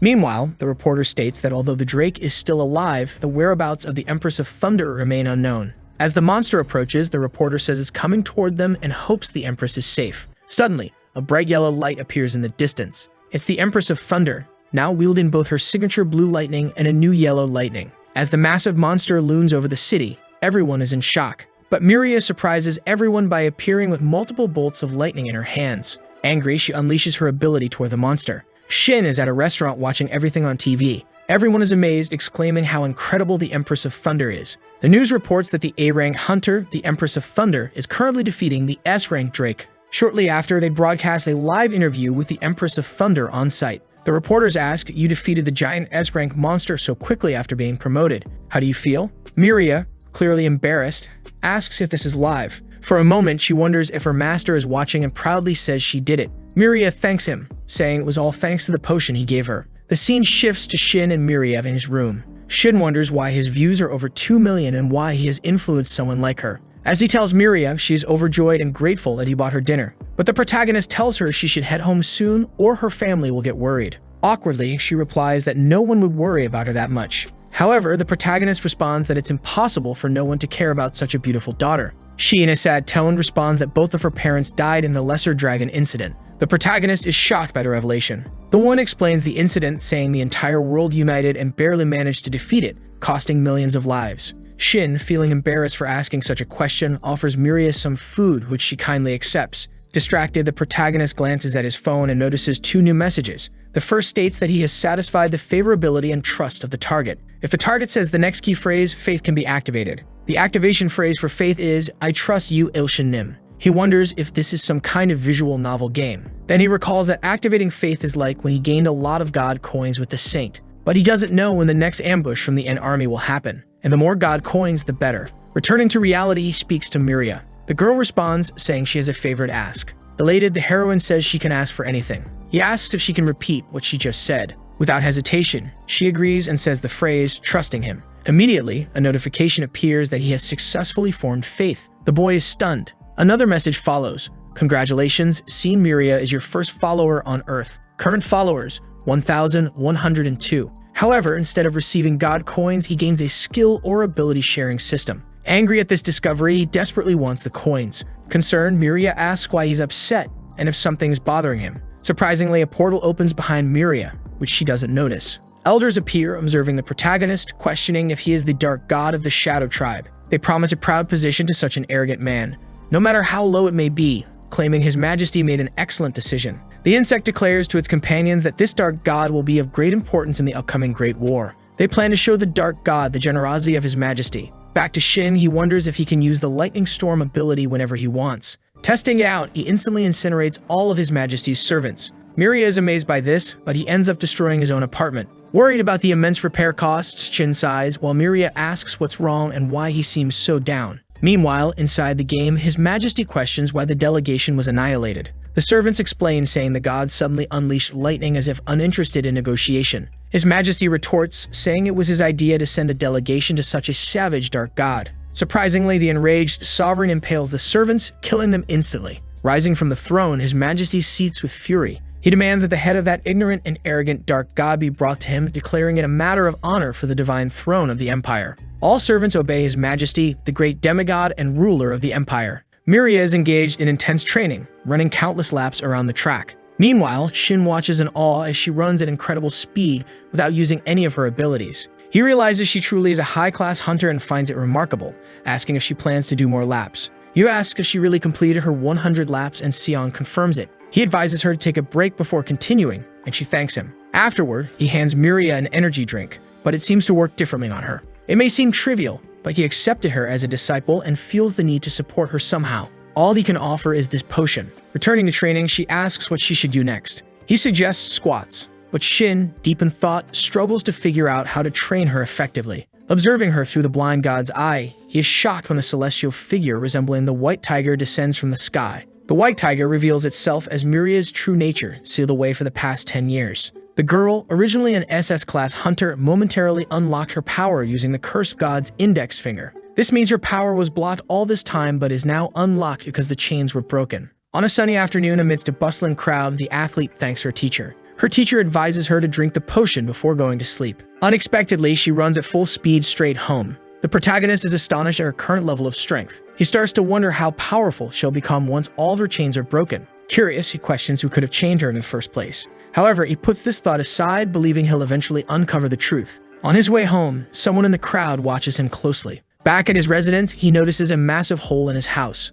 A notification pops up on his phone, one from the Silent Nightmare gazing at him sorrowfully, and another from Thousand Blades that cut everything, glaring at him with resentment. He's angry, remembering he had blocked both of their numbers earlier. He doesn't worry about it much now, but considers that these two might be potential stalkers. They persist, sending him countless messages. Even when he tells them to stop, Thousand Blades offers 2.2 million god coins, collected from his army as tribute, in exchange for the Divine Blade. The protagonist is skeptical, asking when he stole that and warns him not to make offers with stolen money. Meanwhile, Silent Nightmare mocks him, offering 10 million coins for the blade as a sign of revenge. The protagonist becomes intrigued, thinking that with that money he could buy a good basic class authority or item. Not to mention, he could purchase many potions for Miria. Thousand Blades becomes agitated at Silent Nightmare's offer. Silent Nightmare laughs, calling him bankrupt. Thousand Blades sheds a tear and says he'll offer his authority instead. The protagonist wonders what kind of authority that might be. Thousand Blades reveals his unique authority, Ultra Blade. Shin is impressed, thinking the Ultra Blade sounds awesome. He believes that with such a blade, no one would dare challenge him. The boy feels confident, fantasizing that every man dreams of wielding a blade like this. But Silent Nightmare interrupts, suggesting he take his authority instead, the rose that blooms at night. It activates only when the user is asleep. Shin, confused, asks what this rose that blooms at night is. Silent Nightmare explains that with its power, you won't even need to break a sweat to suppress your enemies. The protagonist is amazed by this answer. Eventually, he receives both abilities. However, he can only use Thousand Blades treasure 3 times, so he decides to save it. The Ultra Blade and the rose that blooms at night. What are these and how should he use them? Out of curiosity, he tries using the rose that blooms at night. It appears not to work. Moments later, he learns that the rose that blooms at night only activates when the user is asleep. Upon realizing this, he feels foolish for trusting a stalker. He then attempts to use the Ultra Blade Authority. At first, nothing seems to happen. Suddenly, he is overwhelmed by an intense rage. He feels tired and sluggish, but is overtaken by an insatiable urge to cut. Grabbing a knife, he runs out into the streets like a madman. The scene shifts to a store where employees are bidding each other farewell. One remarks that there are still vegetables left to cut, but one points to a mysterious figure. It's revealed to be Shin, frantically slicing all the produce in the market. Afterward, he returns home utterly exhausted and puts the blade away. He mutters that the blade has a will of its own and can control people. Certain that something bad would happen, he vows never to touch it again. Exhausted, the boy quickly falls asleep, unaware of the ant army preparing to confront him. However, something surprising happens. At this moment, the rose activates, defending him while he's asleep. The army is bewildered, unable to understand what is happening. The rose unfurls and begins attacking the soldiers, consuming them one by one. The commander identifies it as the Flower of Nightmares. She recalls reading about it in ancient texts. One of her soldiers asks, "What should we do?" Without hesitation, she charges straight at it. Encouraged by her bravery, the soldiers follow her lead. Yet their attacks prove useless against the flower's immense power. The commander launches herself forward and drives her spear directly into the flower. But it's all in vain. The flower remains unscathed. The next morning, Shin wakes up as if nothing happened. He complains of a terrible stomachache. Checking his phone, he sees a message. It states that the Saint Maiden and her 101 followers desperately wish to be rescued by their god. Shin, concerned, asks if he isn't feeling well. Using the blind god's eye ability, he discovers that the Saint Maiden and her followers have become addicted to the venom of the killer bee tribe. The protagonist searches for solutions for ants addicted to venom. Worried, he activates a miracle. He wonders what this could mean. One of the most important things for a god is performing miracles for their followers. Depending on the miracles provided, followers may worship or fear the god even more as their faith grows. To perform the miracle of healing, divine power and 100,000 god coins are required. Without hesitation, Shin accepts. A portion of the world tree fruit previously absorbed by Shin is used as an ingredient for the miracle. The miracle is performed according to his desire. He wonders if the followers will recover now, then promptly falls asleep. The title Benevolent, Merciful Redeemer God is upgraded from Class E to Class D. Shin's alignment shifts from malicious to neutral. Some benevolent gods, including Abundant Harvest, begin to notice him. The ants, still poisoned, suddenly receive healing from the heavens. Overjoyed, one ant thanks God Shin and offers a tribute as a token of faith. The protagonist wakes up feeling utterly exhausted. He is startled to find Miri in his room. The girl scolds him for skipping training and says she was very worried. Shin apologizes.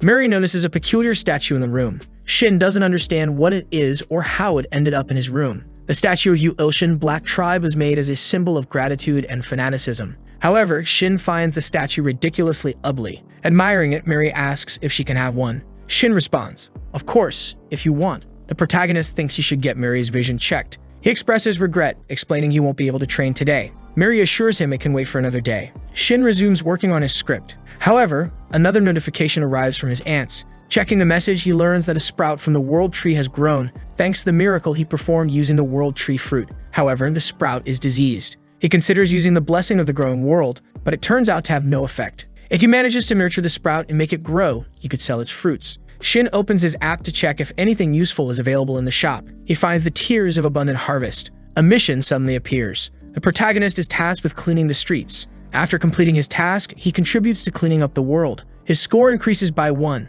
The progress is slow, and he wonders how long it will take to finish. Unexpectedly, a mysterious man taps him on the shoulder. The elderly man warns Shin that a rookie like him shouldn't be in this area. Shin assumes the man is a beggar. However, the man seems familiar. Shin tries to explain, saying there's a misunderstanding. Still, Shin keeps confusing the elder for a beggar. To resolve the situation, he offers money for a warm meal. Enraged, the old man complains about being given charity. He reveals himself as S-rank hunter Choi Kangsen, who used to be a trash hunter. However, Choi doesn't refuse Shin's goodwill and accepts the money. Shin checks his phone only to find his score hasn't increased at all despite giving alms to the man. The protagonist realizes he donated to a drunkard. Irritated, he confronts the old man, calling him Old Geezer. The elder doesn't appreciate Shin's attitude. Shin insists that he just wants the man to dispose of the trash in the bag he's carrying. At this, the muscular elder bursts into laughter. Shin, utterly confused, doesn't understand what's so funny. Still laughing, the elder remarks that Shin is perceptive and asks who he's working for.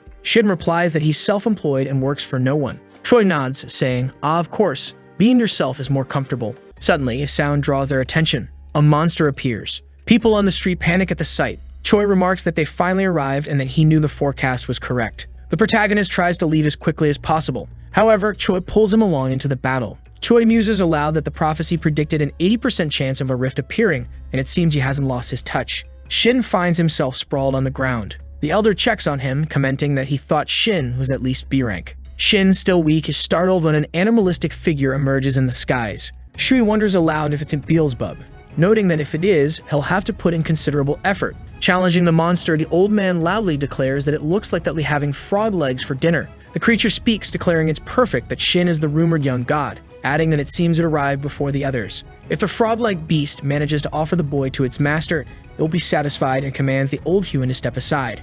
Shui, completely unbothered, tells it that it's making an awful racket and charges at the monster to attack. However, the monster insists the old man step aside because the boy belongs to it. Shui refuses, standing firm. Unconscious, Shin unintentionally activates the rose that blooms at night, which begins to engulf the monster. The creature is teleported to the realm of the ants. Shin, regaining some consciousness, wonders where he is. He encounters an ant but briefly returns to reality, seeing the old man terrified and being consumed by a giant flower. The old man reeks terribly, but despite being unconscious, Shin manages to defeat the dark god, exceeding the mission's requirements. He is rewarded with abundant harvest. The abundant harvest ability activates, healing the sixth sprout of the world tree. Finally able to relax, Shin wonders what he should do with the old man. The elder is in complete despair, crying out for his mother. An ambulance arrives and takes the old man away, leaving Shin questioning if he'll be okay. In a different setting, two businessmen discuss Choi Kangson. One notes that even after a long hiatus, Kangson handled the monster with ease and asks his colleague how the old man is doing in the hospital.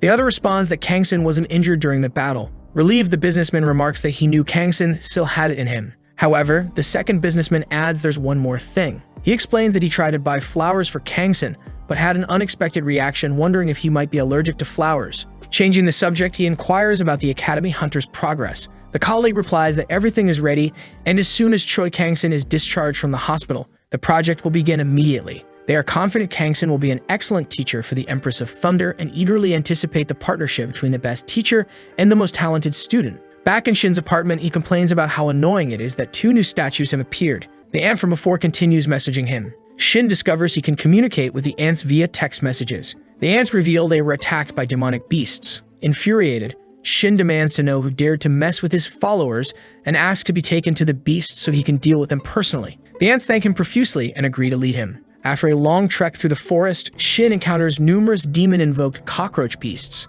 These creatures multiply every hour and originated from the demon realm. Horrified, Shin questions why there are so many of them. The ants, desperate and scared of dying, urge everyone to flee. However, their leader encourages them not to panic, reminding them they are under Shin's protection. But Shin, terrified of cockroaches, bolts, abandoning them. The ants, devastated, feel betrayed. Meanwhile, in the demon realm, a mysterious voice questions someone's certainty. The response is confident, asserting that in 4 days, they'll deliver the body of the false god. The leader warns that failure will result in death. An urgent message bearer interrupts, injuring the leader, who threatens to decapitate them if the message isn't important. The message reveals that the beast tamer has multiplied the cockroaches into millions, framing Shin as the malicious and ruthless false god. Back in Shin's apartment, he manages to find insect repellent. The ants, still saddened and almost disappointed in Shin, find solace when he unconsciously saves them. Eventually, Shin meets the requirements for a new passive skill, God's Multiplying Thumb. While it seems like a good deal for just 100 coins, the reviews make him skeptical. Unexpectedly, his manager urgently requests a meeting. Shin heads to a bar where his colleague offers him an alcoholic drink, which he accepts, asking why the older man is staring at him like that. The manager asks what's happening with Shin's current work pace. Shin finds himself quite confused about the current pace of work and doesn't know how to respond. The manager is very drunk and asks him not to shout anymore, blaming the boy and saying that he had to go through everything. The protagonist becomes confused and asks what he had to go through. Then he picks up his phone and sees a new message. It says that demonic beasts are attacking him again, asking him to help the Black Tribe ant defend against the demonic beasts. The manager, however, becomes furious and slaps him. The two then start a heated argument. Afterward, the man apologizes. The ants are enjoying the blessings given by the Lord. They are confident they will cleanse the entire world of the demonic beasts. Sometime later at night, The tiers of abundant prosperity that support Yu Xin requested help, and then he obtains a free skill. The creation of heaven and earth, transcendent class, restricted skill category for transcendental beings only of inconceivable value.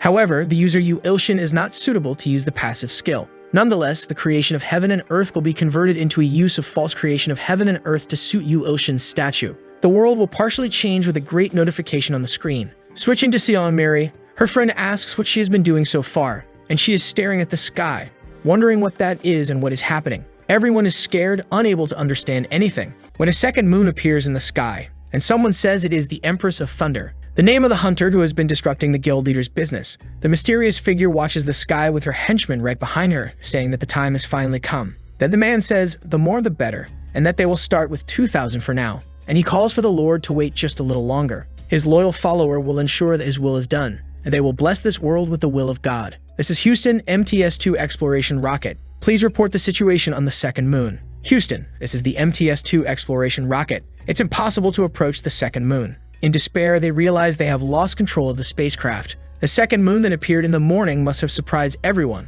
although nothing is known except that its light is golden at night and green during the day. Experts say that portals and dungeons may increase explosively. In response, the Korean Hunters Association announced at a press conference that it would work on this problem together with governments and associations from other countries. The girl completed 500 laps in 4 minutes, impressing the teacher, who had a headache. The teacher suggests she do planks. She then realizes that the teacher thinks the abdominal region of the body is important, but in fact he needs to take another look at Mary's mental image. The athlete starts her exercises and her teacher uses the unique authority of the blind god's eye. The protagonist sees that his inner tiger has become cuter. He loses part of the chains holding the little tiger, but there is still a lot left, although he has already made quite some progress. The tiger thinks the guy is no longer being affectionate with him. While licking the teacher needs to see if Mary's power was amplified. Thus, she releases a wave of energy and says the teacher's training methods are very effective. He thinks it's not true and says there are already plenty of people watching, so it's better to be careful. Mary thanks her instructor. He responds to her nervously and thinks it's a relief that the effects are showing. Excited, the girl says she will end the day with 200 more laps. On her phone, she receives a notification. It's the little creature asking for a name. Well, the boy can't keep calling her Saint, so it would be good if she had a name. And he starts thinking of names like Belinha and Baksoon. Just as he is thinking about it, he is interrupted in his head because he is not good with names. Ilshin thinks he is a genius for calling her auntie since she is an ant. She is very happy with her name. Then all the ants appear, asking for the blessing of receiving a name. Yu Ilshin wonders how he will name so many ants. He thinks it doesn't matter, so one is Fu, the other is Oda. And after naming so many, he goes home. The boy says the repairs are finished, so it's time to rest. At that moment, his phone beeps and he gets angry, asking what's wrong now. The Saint and 100 followers of the Dark Tribe have evolved. Thanks to the experience of hunting catastrophic demonic beasts and the blessing of the name given by Yu Ilshin, they evolved. Timbo Yagami observes cuteness. The protagonist is surprised that there was an evolution on his screen. Due to the evolution of the Yagami, the XP of the summoned demonic beast potato will be exchanged. Yu Ilshin leveled up to level 2. Not understanding anything, the boy asks if the game had levels. The rebirth of civilization was activated due to the level increase. The ant scream of the forest is changing. The Saint is surprised and wonders what kind of miracle he will perform this time. He himself is shocked as the game is now decorated. Houses and monuments emerge along with plantations, since he built training fields and walls, and now they can train and defend themselves properly. Auntie asks the population if they have seen all these miracles of Yu Ilshin and calls for them to worship him. The people begin to praise their god behind the cell phone. The dark-haired boy gets nervous about it but realizes they are getting cuter by the day, along with the name Yagami Tribe. He notices that Yagami means ant in an ancient language. Then they will evolve too. Upon saying this, he notices a question mark button on his screen and clicks it to try. The Warrior's Tower, created in imitation of the Seeker of Eternity Tower, is a tower where only those with strong faith and bravery can enter who desire the blood and soul of their opponent. Notes: survival chances are 0.0000001%. A cursed tower appears. They immediately start wondering what it is. The Yagami tribe is scared of the Warrior's Tower. He realizes that if the ants enter even out of curiosity, a notification appears in the game asking if they should tear down walls, with 2 options as answers, yes or no. Yu says they need to tear down the walls and block the entrance. Everything around them is destroyed. The god warns them not to think of entering the tower out of curiosity. The ants misunderstand and think it is a tower where only the brave can enter. The brave one among the ants wants to be stronger than everyone, and he decides he can protect his friends. Cutting to the temple. Someone tells the emperor that it's impossible. The great shaman, who even made a contract with the Demon King, asks for one more chance for all of this. His Majesty demands silence and says that the only excuse is death. The henchman begs for mercy. She stands, revealing her enormous size. The queen points her finger at him, and he runs away. Her power begins to emanate from the tip of her finger. She yells, calling them useless insects. Jim must definitely go personally. He pleads for calm, asking how the lineage of a great god could go to meet a worthless little brat. Extremely angry, she asks rhetorically how she could trust and rely on scum like them who can't even handle some worthless ants. Everyone feels useless. The mystic asks Her Majesty to control herself. Happily, Her Majesty welcomes her beloved. Everyone receives the goddess right after. She brings news that she has completed the mission she was sent on and has returned to Her Majesty. Her Majesty will soon ascend from a demigod to a true god. She asks to leave the work to her and prepare to become a god. The girl says that the dark tribe and its evil god will be eradicated in the name of the arachnids. There is an insect dying to a blood-sucking fly. The goddess then says he will pay for angering Her Majesty. She will defeat him with a plague he bestowed upon her. The fly says that's wonderful, but he will be the one to kill. Desperate, the protagonist is on his computer. The man remembers that if he doesn't finish his work within a week,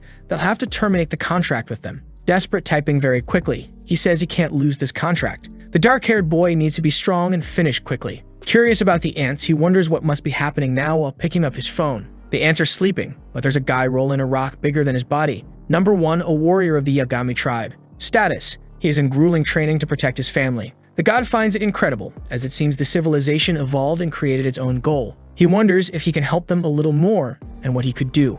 A potion appears in the sky. The Ant-Man grabs it and wonders what it must be. It is a gift from his god, and he thinks the god was watching him the whole time while crying and thanking him, shouting. And so he will work even harder, even though he is dying of sleep. The mosquito sees him and says he will pay for killing his precious partners. The flashback shows the mosquito offering to suck Yu's blood because he wonders every day what it would taste like. The goddess allows it and tells him to go ahead. The blood and honor for killing him will all belong to Mosto, the flying vampire. He declares that he wants to gain power by sucking his blood because he needs to grow stronger and steal from the emperor. That way, everything will be his. Mosto thinks the man is too slow and asks if he underestimated him. Meanwhile, the man is just tired and thinking about finishing quickly so he can lie down. He hasn't even noticed the mosquito's presence. The mosquito bites the god, and cautiously he feels the power flowing, experiencing immense pleasure. With this power, his desire will become reality. However, the dark-haired man hits his own head trying to wake up and ends up killing Mosto. He wonders why there are so many mosquitoes in the summer.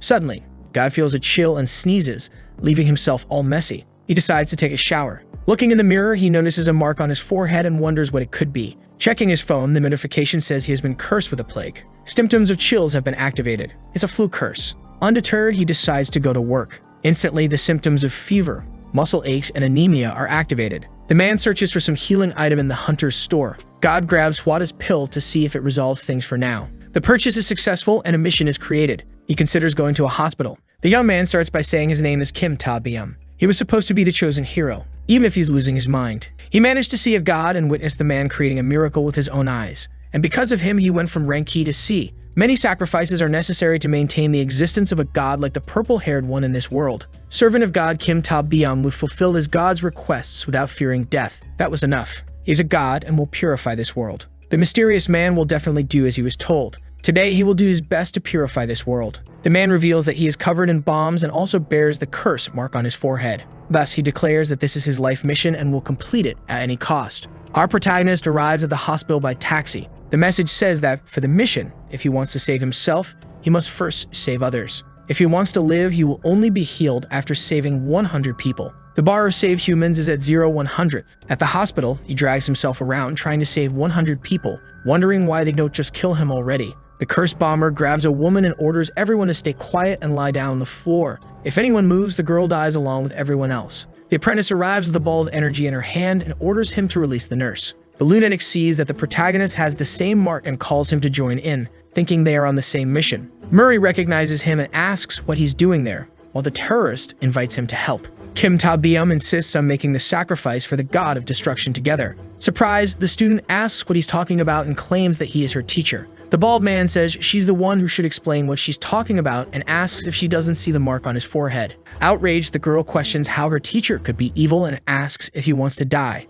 Nearly dying, he asks for treatment. The bomber says he is a servant of the cult of the god of destruction. The girl, however, responds that he is her teacher. As soon as she says that, the bald man gets agitated and says he will blow everything up if she doesn't stop talking. and so she insults him regardless of what he just said. Very angry, he insults her back and says sacrifices must be offered, and he will be the one to bring the purification of the world. She will never understand its meaning. Attempting to read the target's mind, he succeeds, and in his memories, the protagonist sees what drove the terrorist to do something like this. He should look for someone his size to fight not fragile people in a hospital. But the terrorist is about to press the button. Immediately, he tries to stop the guy using his god's index finger power. Thus, the teacher and his student charge in to stop him. She launches her lightning bolt and takes him down. The girl is about to celebrate with him, but sees him collapse on the floor. The demon calls him to death in his mind. At that moment, the necrosis effect is activated. In desperation, she tries to save him. Nava offers to kill.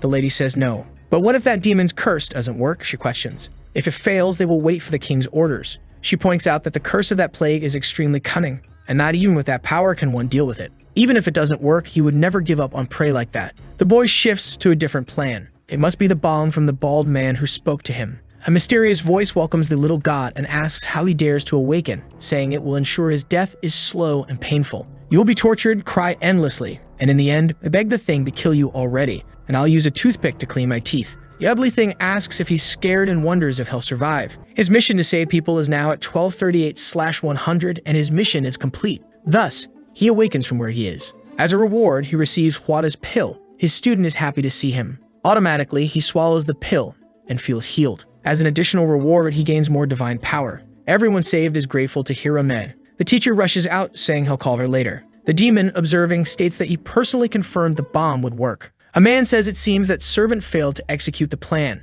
The servant apologizes and promises the plan won't fail next time. The demon gives him 3 days. Within 3 days, he must capture that man and bring him. The man speaking with the demon asks why he wants the protagonist. The demon explains that his power shines so brightly it caught his attention and he must have been blessed by the gods. Lying relaxed on his bed, the dark-haired man is happy with the pill's effects. A notification appears on his phone. It's about the ants. They need his help. One of them asks if he could give more of that yellow elixir while pleading on the ground. The god doesn't understand a thing. He asks if the ant is okay, but the man is nearly dying. In flashbacks, the ant struggles through the Tower of Challenges, suffering greatly before even nearing the end. This deeply worries the protagonist, so he grants divine growth. But it doesn't work. The game shows that Ilho will die in 7 seconds. The god thinks carefully and remembers he received the reward Master of the Blue Sky. At the last second, he manages to heal Ilho and takes the opportunity to scold him, saying he shouldn't have entered such a dangerous tower. The ant apologizes, explaining he wanted to protect his people. The protagonist suggests he leave immediately. However, the door won't open, and there's an explanation for this. They need to reach level 50. Ilho asks what they'll do.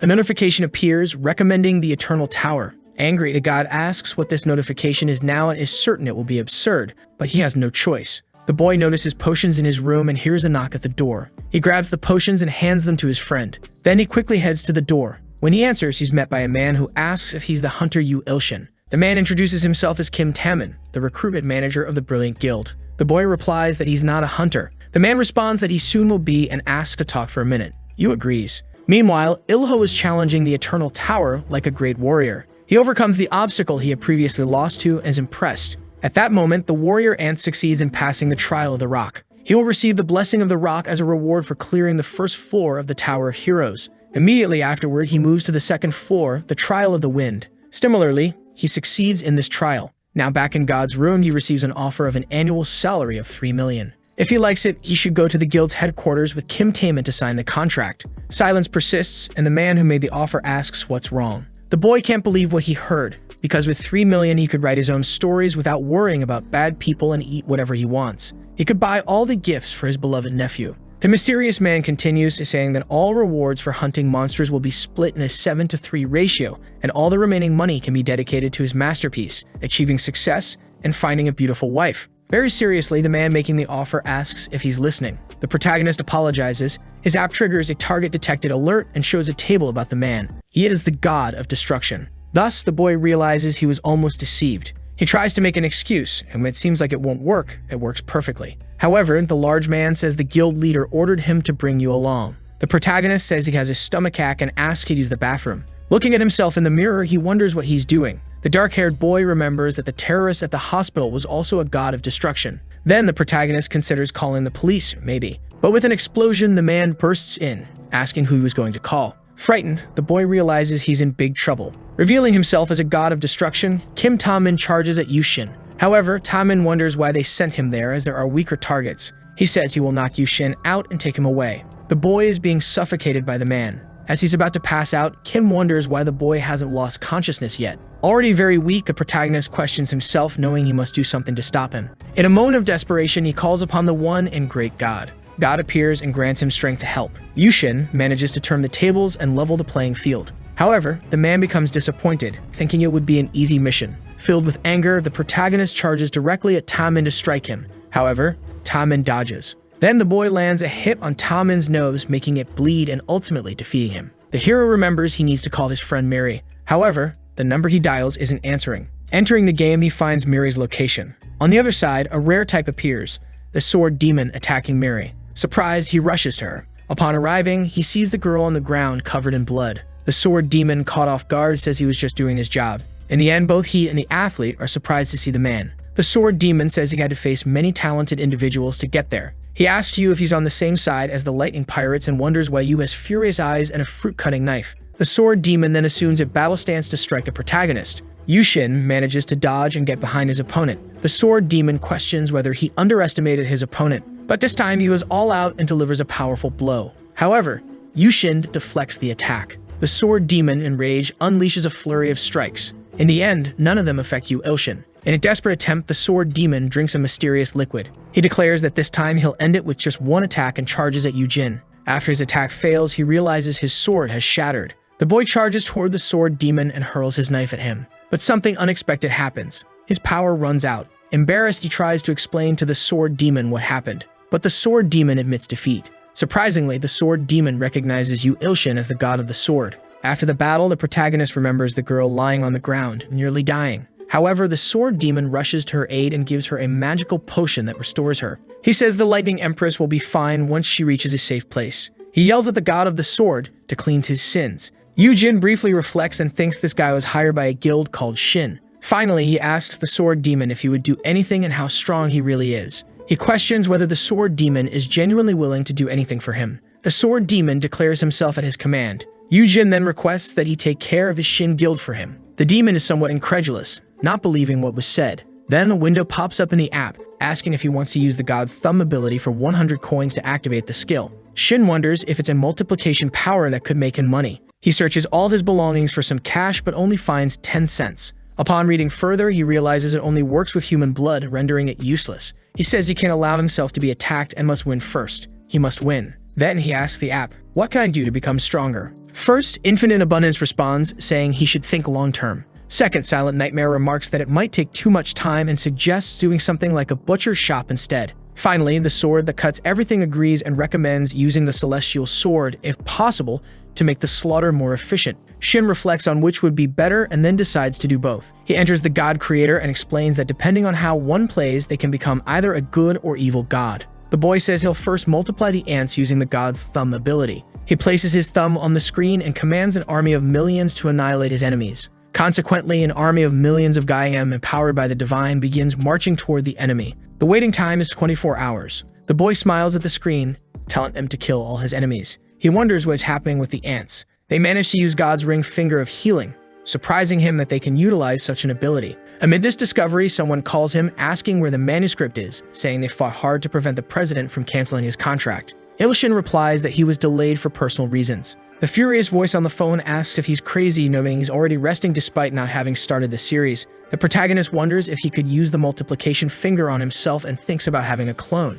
Having nothing to lose, he tries using it on himself. After activating the multiplication finger, a new version of him appears. The cooldown is 6,606 seconds. He's shocked to see that it worked. However, the clone is far more perfect and different from himself. After this, Yu instructs the clone to work on the manuscript. Surprisingly, the clone slaps him in the face. Ilshin doesn't quite understand what's happening and questions him. The clone immediately declares not to give him any orders. Then he punches the protagonist in the face, calling him a bastard and saying he feels much better after doing so. With the boy dazed and unconscious on the floor, the duplicate hears the phone ringing and asks Author, "Who was that? Do you think I'll fall for that?" He immediately hangs up the call. Ilshin's clone starts rummaging through his phone. Accidentally, he equips the cruel assassin. After being teleported into the app, he finds himself facing 3 enormous monsters. The Ant Knights feel deeply intimidated. However, the clone descends from the heavens like lightning, surprising everyone. Then a message appears.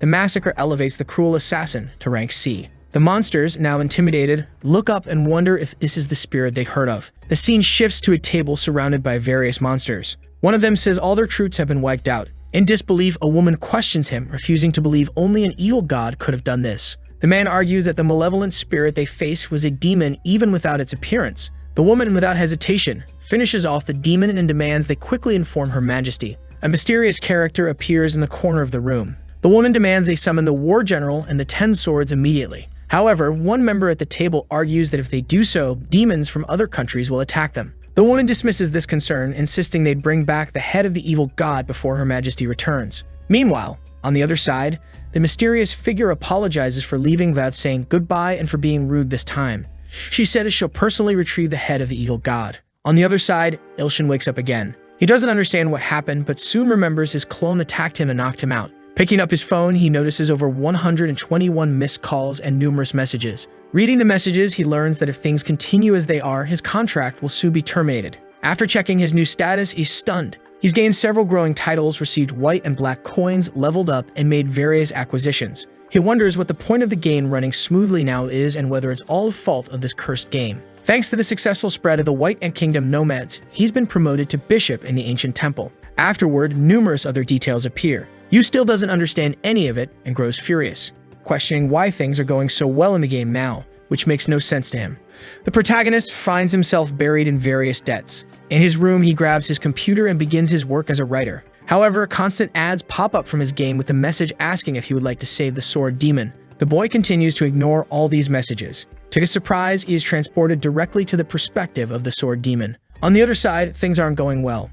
The sword demon is chained before a girl. This girl is named Shelby. She is a member of the Shen clan. While holding his hair, she says that if he talks now, she will kill him without pain. Ilshin doesn't quite understand what's going on, but he realizes that the sword demon has been captured by the Shen guild. In the moment of distraction, a new mysterious member appears. He seems to be someone much stronger than the others. His name is revealed to be Shieldo. The protagonist falls into a trance. The game allows him to enter the mind of his opponent. After that, various flashbacks occur, showing the sword demon's childhood. After awakening his Tai Chi powers, he carried out numerous assassination missions. On one such mission, he met Shelby and Shieldo, who raised him as a member of the Shen Guild. Naturally, they became his rivals. The woman asks if he was the top performer again this time and if he's also the favorite. She comments that he could never have normal dreams about his future like others. As he walks away, the swordsman tells the woman that if she's envious, she should work harder. He set out on a journey to become one with the sword, aiming to become stronger. In the end, his skill with the sword was as advanced as possible. He finally achieved his goal. However, he wonders if this is truly the end, as he feels mortified.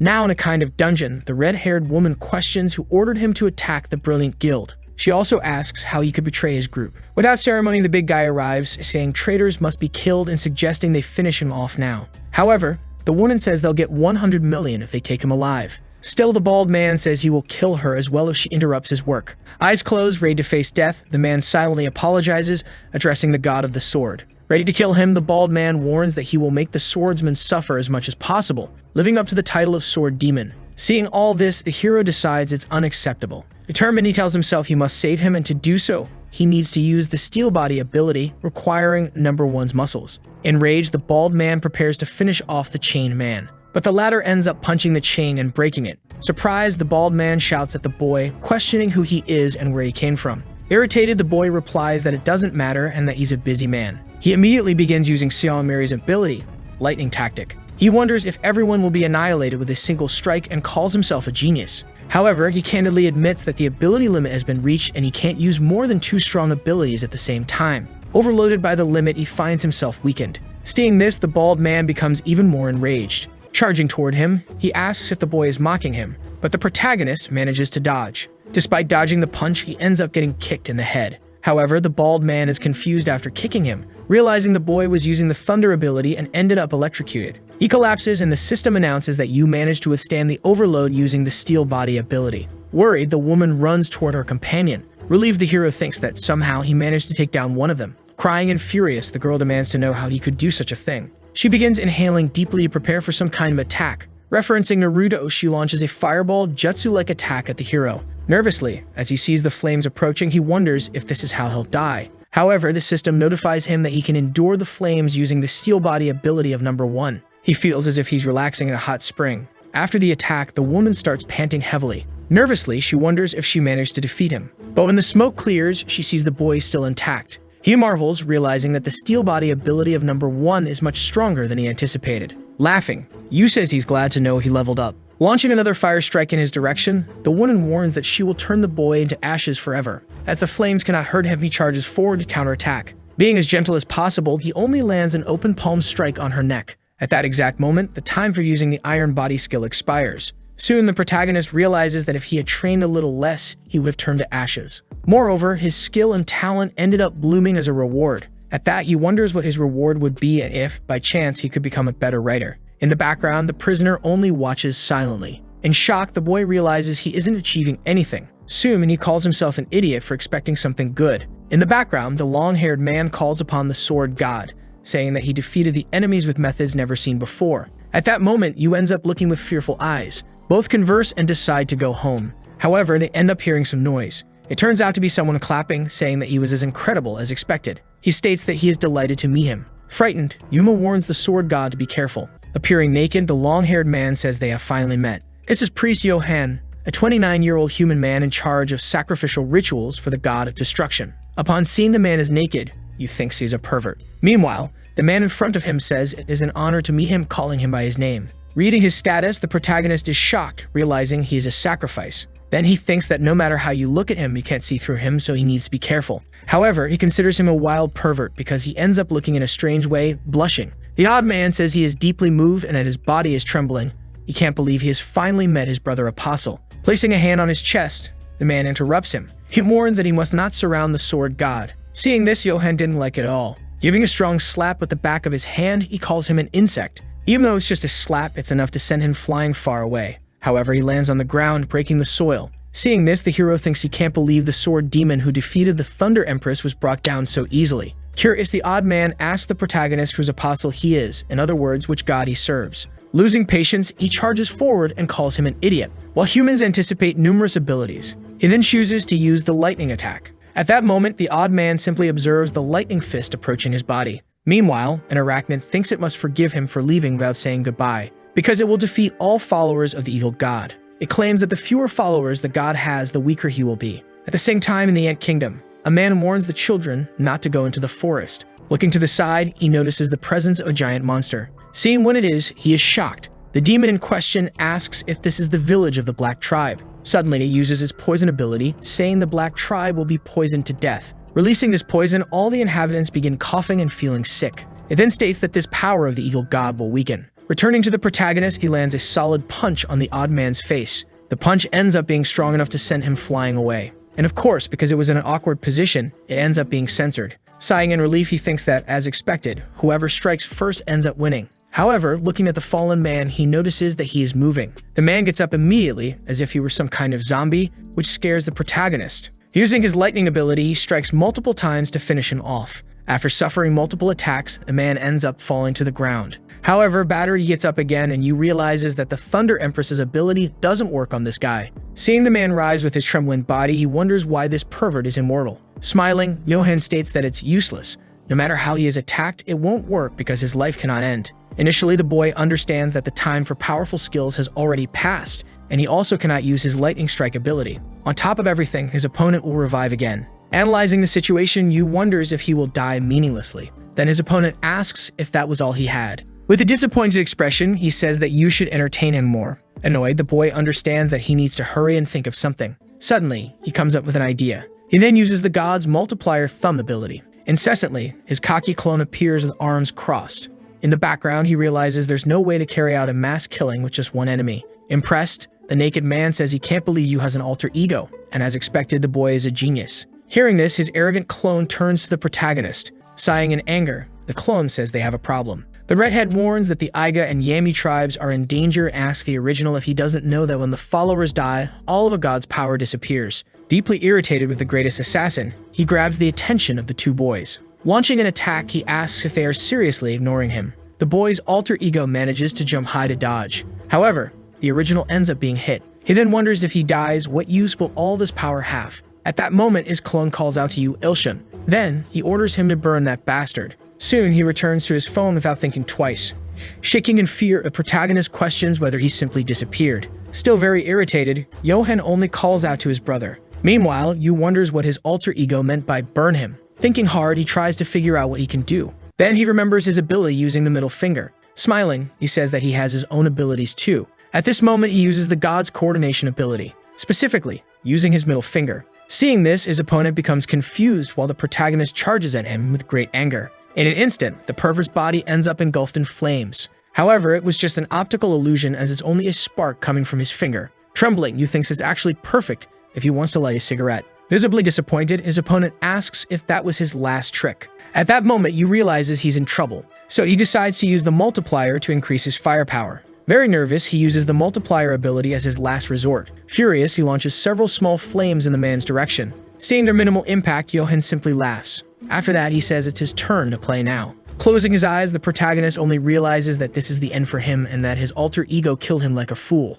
Tearing up, he thinks he never imagined his end would involve seeing the wild pervert. Suddenly, the man's attack is interrupted as he feels some pain in his ribs. Frightened, he wonders why his regeneration isn't working as he should be invincible. He then states that he is being consumed by the brutal artificial fire. Because of the burn on his rib, his opponent begins feeling very ill. Angry, he thinks it's due to this ridiculous ability. Before finishing his sentence, he launches some kind of image in the protagonist's direction. It makes him fall to his knees. Both are already exhausted from this battle. At the same time, the Black Tribe is being poisoned to death. With an apathetic look, the man poisoning them claims they should blame the evil god they serve. However, he ends up hearing something coming his way. He wonders what this feeling means. A man is approaching as if he were Superman. This is the protagonist's alter ego, also known as the evil god of the Ant tribe. Then a butterfly-like creature calls him a dreadful and wicked god, saying his power will do nothing. At that moment, the redhead's fist begins growing in a terrifying manner. Seeing this enormous fist approaching, the man is simply confused. Soon, he is hit with full force and sent flying far away.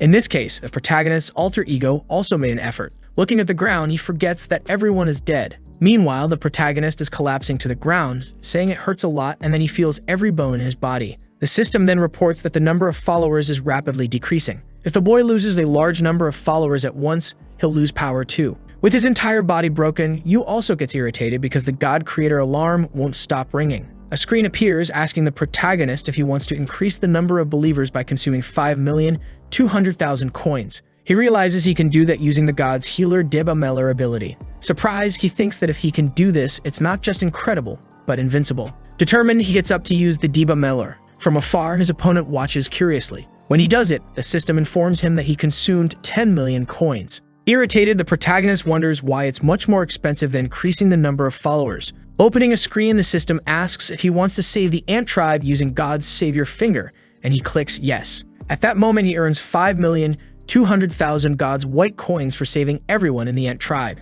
Seeing all this, the perverted man starts to speak. Irritated, he begins masking his power, questioning how you can still stand. Seeing this attack, the boy just gets ready. Still annoyed by this duel, he uses the strong body ability. Then he shows the man his middle finger, calling him a perverted bastard. This is God's condemning middle finger. However, the man manages to dodge very quickly. He then lands right in front of Yu. Laughing, he claims that Yu truly is an incredible disciple and wonders how he confused him with a useless offering. Frightened, Yu tells him that it's already over, but the man says he will dedicate the 999 offerings he has. Pointing at the boy, he announces that Yu is the offering that surpasses the rank of disciples, being his final piece. A notification appears, questioning his decline as the god of destruction. Raising his hands to the sky, Johan thanks him for converting Yu into his final offering. Suddenly, something begins to emerge from the ceiling. A bizarre eye appears and looks directly at the hero and the villain below. The long-haired man starts smiling, while the protagonist trembles with fear. He decides he needs to stop him and uses God's index finger. However, the system warns him that this is an authority that doesn't work on the god of destruction,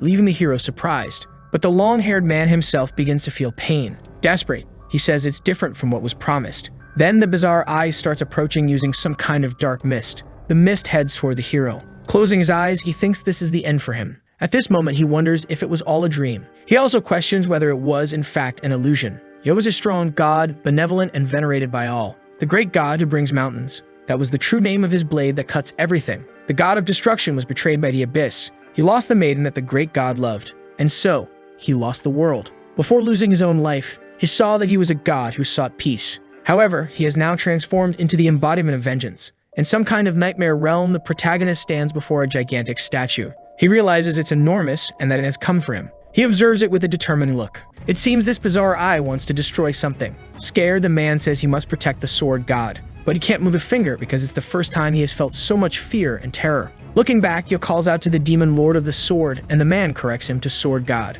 With his muscular body, he simply says to calm down and watch how he will kill the god worshipped by that pervert. Suddenly, the man calls out to his lord. Wrapped in snakes, he says to his lord that this wasn't what he desired. Irritated, he questions how his lord can devour those who serve him, pleading for mercy. Watching everything without any feeling of guilt, the lord advises him to understand now that the god he worshipped was nothing but a fierce demon. Seeing the eye in question, he calls it a bastard demon. Irritated, he questions why it keeps staring at him. Then the emo man thinks that this same eye injured Lord Johan with just one glance. However, looking at the boy, he realizes he doesn't even speak. Suddenly, he sees the boy summoning some kind of insanely cool magic sword. He becomes amazed and excited by this. However, the demon doesn't seem to like this sword very much. With a serious tone, the protagonist speaks of the Sword Master authority. This authority granted him the celestial sword that cuts everything. It is an authority that brings out all the power and potential of the swords so that he and it become one. Seeing all this, the monster becomes completely enraged and loses control. Then the protagonist grabs this giant sword, preparing to strike him. He leaps very high toward the demon. Irritated, he speaks of destruction. With his muscular body, while holding the giant sword, he approaches the demon. With a monstrous air, he attacks it, questioning why it won't leave his world. This is Woon City, District 12, a deserted suburban area. Several soldiers are gathered. One of the men talks about an SS-level rift. From that, one of them says a monster capable of destroying an entire country might emerge from a rift of this level. Wearing an overcoat, one of the men asks what kind of demon passed through here. This is Hugh Kang-sheol, the director of the Hunter Association, who says they will probably have to start this project immediately. Suddenly, one of the soldiers calls the director, reporting that they have found a survivor. Surprised, the man wonders if someone managed to survive this attack. Approaching with a sense of urgency, he asks what demon passed through the area. However, he grows nervous upon seeing the survivor's condition. Seeing him, he orders his soldiers to call an ambulance immediately. Yuan appears to be in shock because of the demon that betrayed him. He remembers everything he saw while being bound by snakes. He saw the protagonist defeat the demon he had so devotedly worshipped. Witnessing such a feat, he begins to think that the boy is truly the god of all gods. Meanwhile, somewhere else, Seong's older sister has just defeated a giant monster. Impressed, people comment that she killed the creature using only mind control and question how that's even possible. With arms crossed, her companion asks if it was really Hank-S. He notes that dragons typically have particularly high resistance to specific abilities, yet she defeated this one so easily. Ignoring him and changing the subject entirely, she asks the redhead to hand over the teleportation stone. Handing over the stone, someone comments that she shouldn't ruin that beautiful face of hers. He mentions that just one of these stones cost 100 million won and questions whether it's truly necessary to use it in this situation. The woman is visibly irritated, as they said there would be a dragon, but it turned out to be just a weak creature, wasting her time. Sighing, her companion says that such an attitude is no different from that of tyrants. 2 days pass, and the protagonist is with his niece at his home. The reason his niece is occupying her small hands with him is because of the effects of the celestial giant sword, which allowed him to fend off the monster. The protagonist's body is still battered because he had to use something he normally doesn't. Inside the apartment, that strange emo man has a very odd aura. The boy calls out to him. Putting his head to the ground, he ends up startling Yu. Nervous, Yu asks the emo if he's not going home and whether he managed to fix the bathroom door. In response, the man says he did, calling Yu the sword god. He then explains that he couldn't bear to see the house of the almighty sword god in ruins, acting as if he were some sort of follower. Concerned, Yu thinks that he talks like a fanatic. The hero then asks what happened to the homework he assigned him, believing he doesn't have time to just sit there. Arguing, the emo says there's no need to make any effort to clean up the remains of the guild. However, the boy doesn't know what he's talking about. The Hunter Special Action Force, led by rank as Seong Mina, is handling that now. He adds that the black market in Korea has effectively collapsed. Curious, the hero asks if he's talking about Seong Mina, the model who appears in TV commercials. Piecing things together, he begins to understand that Seong Mina and Seong Miri are likely sisters. Changing the subject, he tells his niece they're going to visit her mother right now. Worried about Seong, she starts considering the possibility of going to the hospital to heal him using her authority.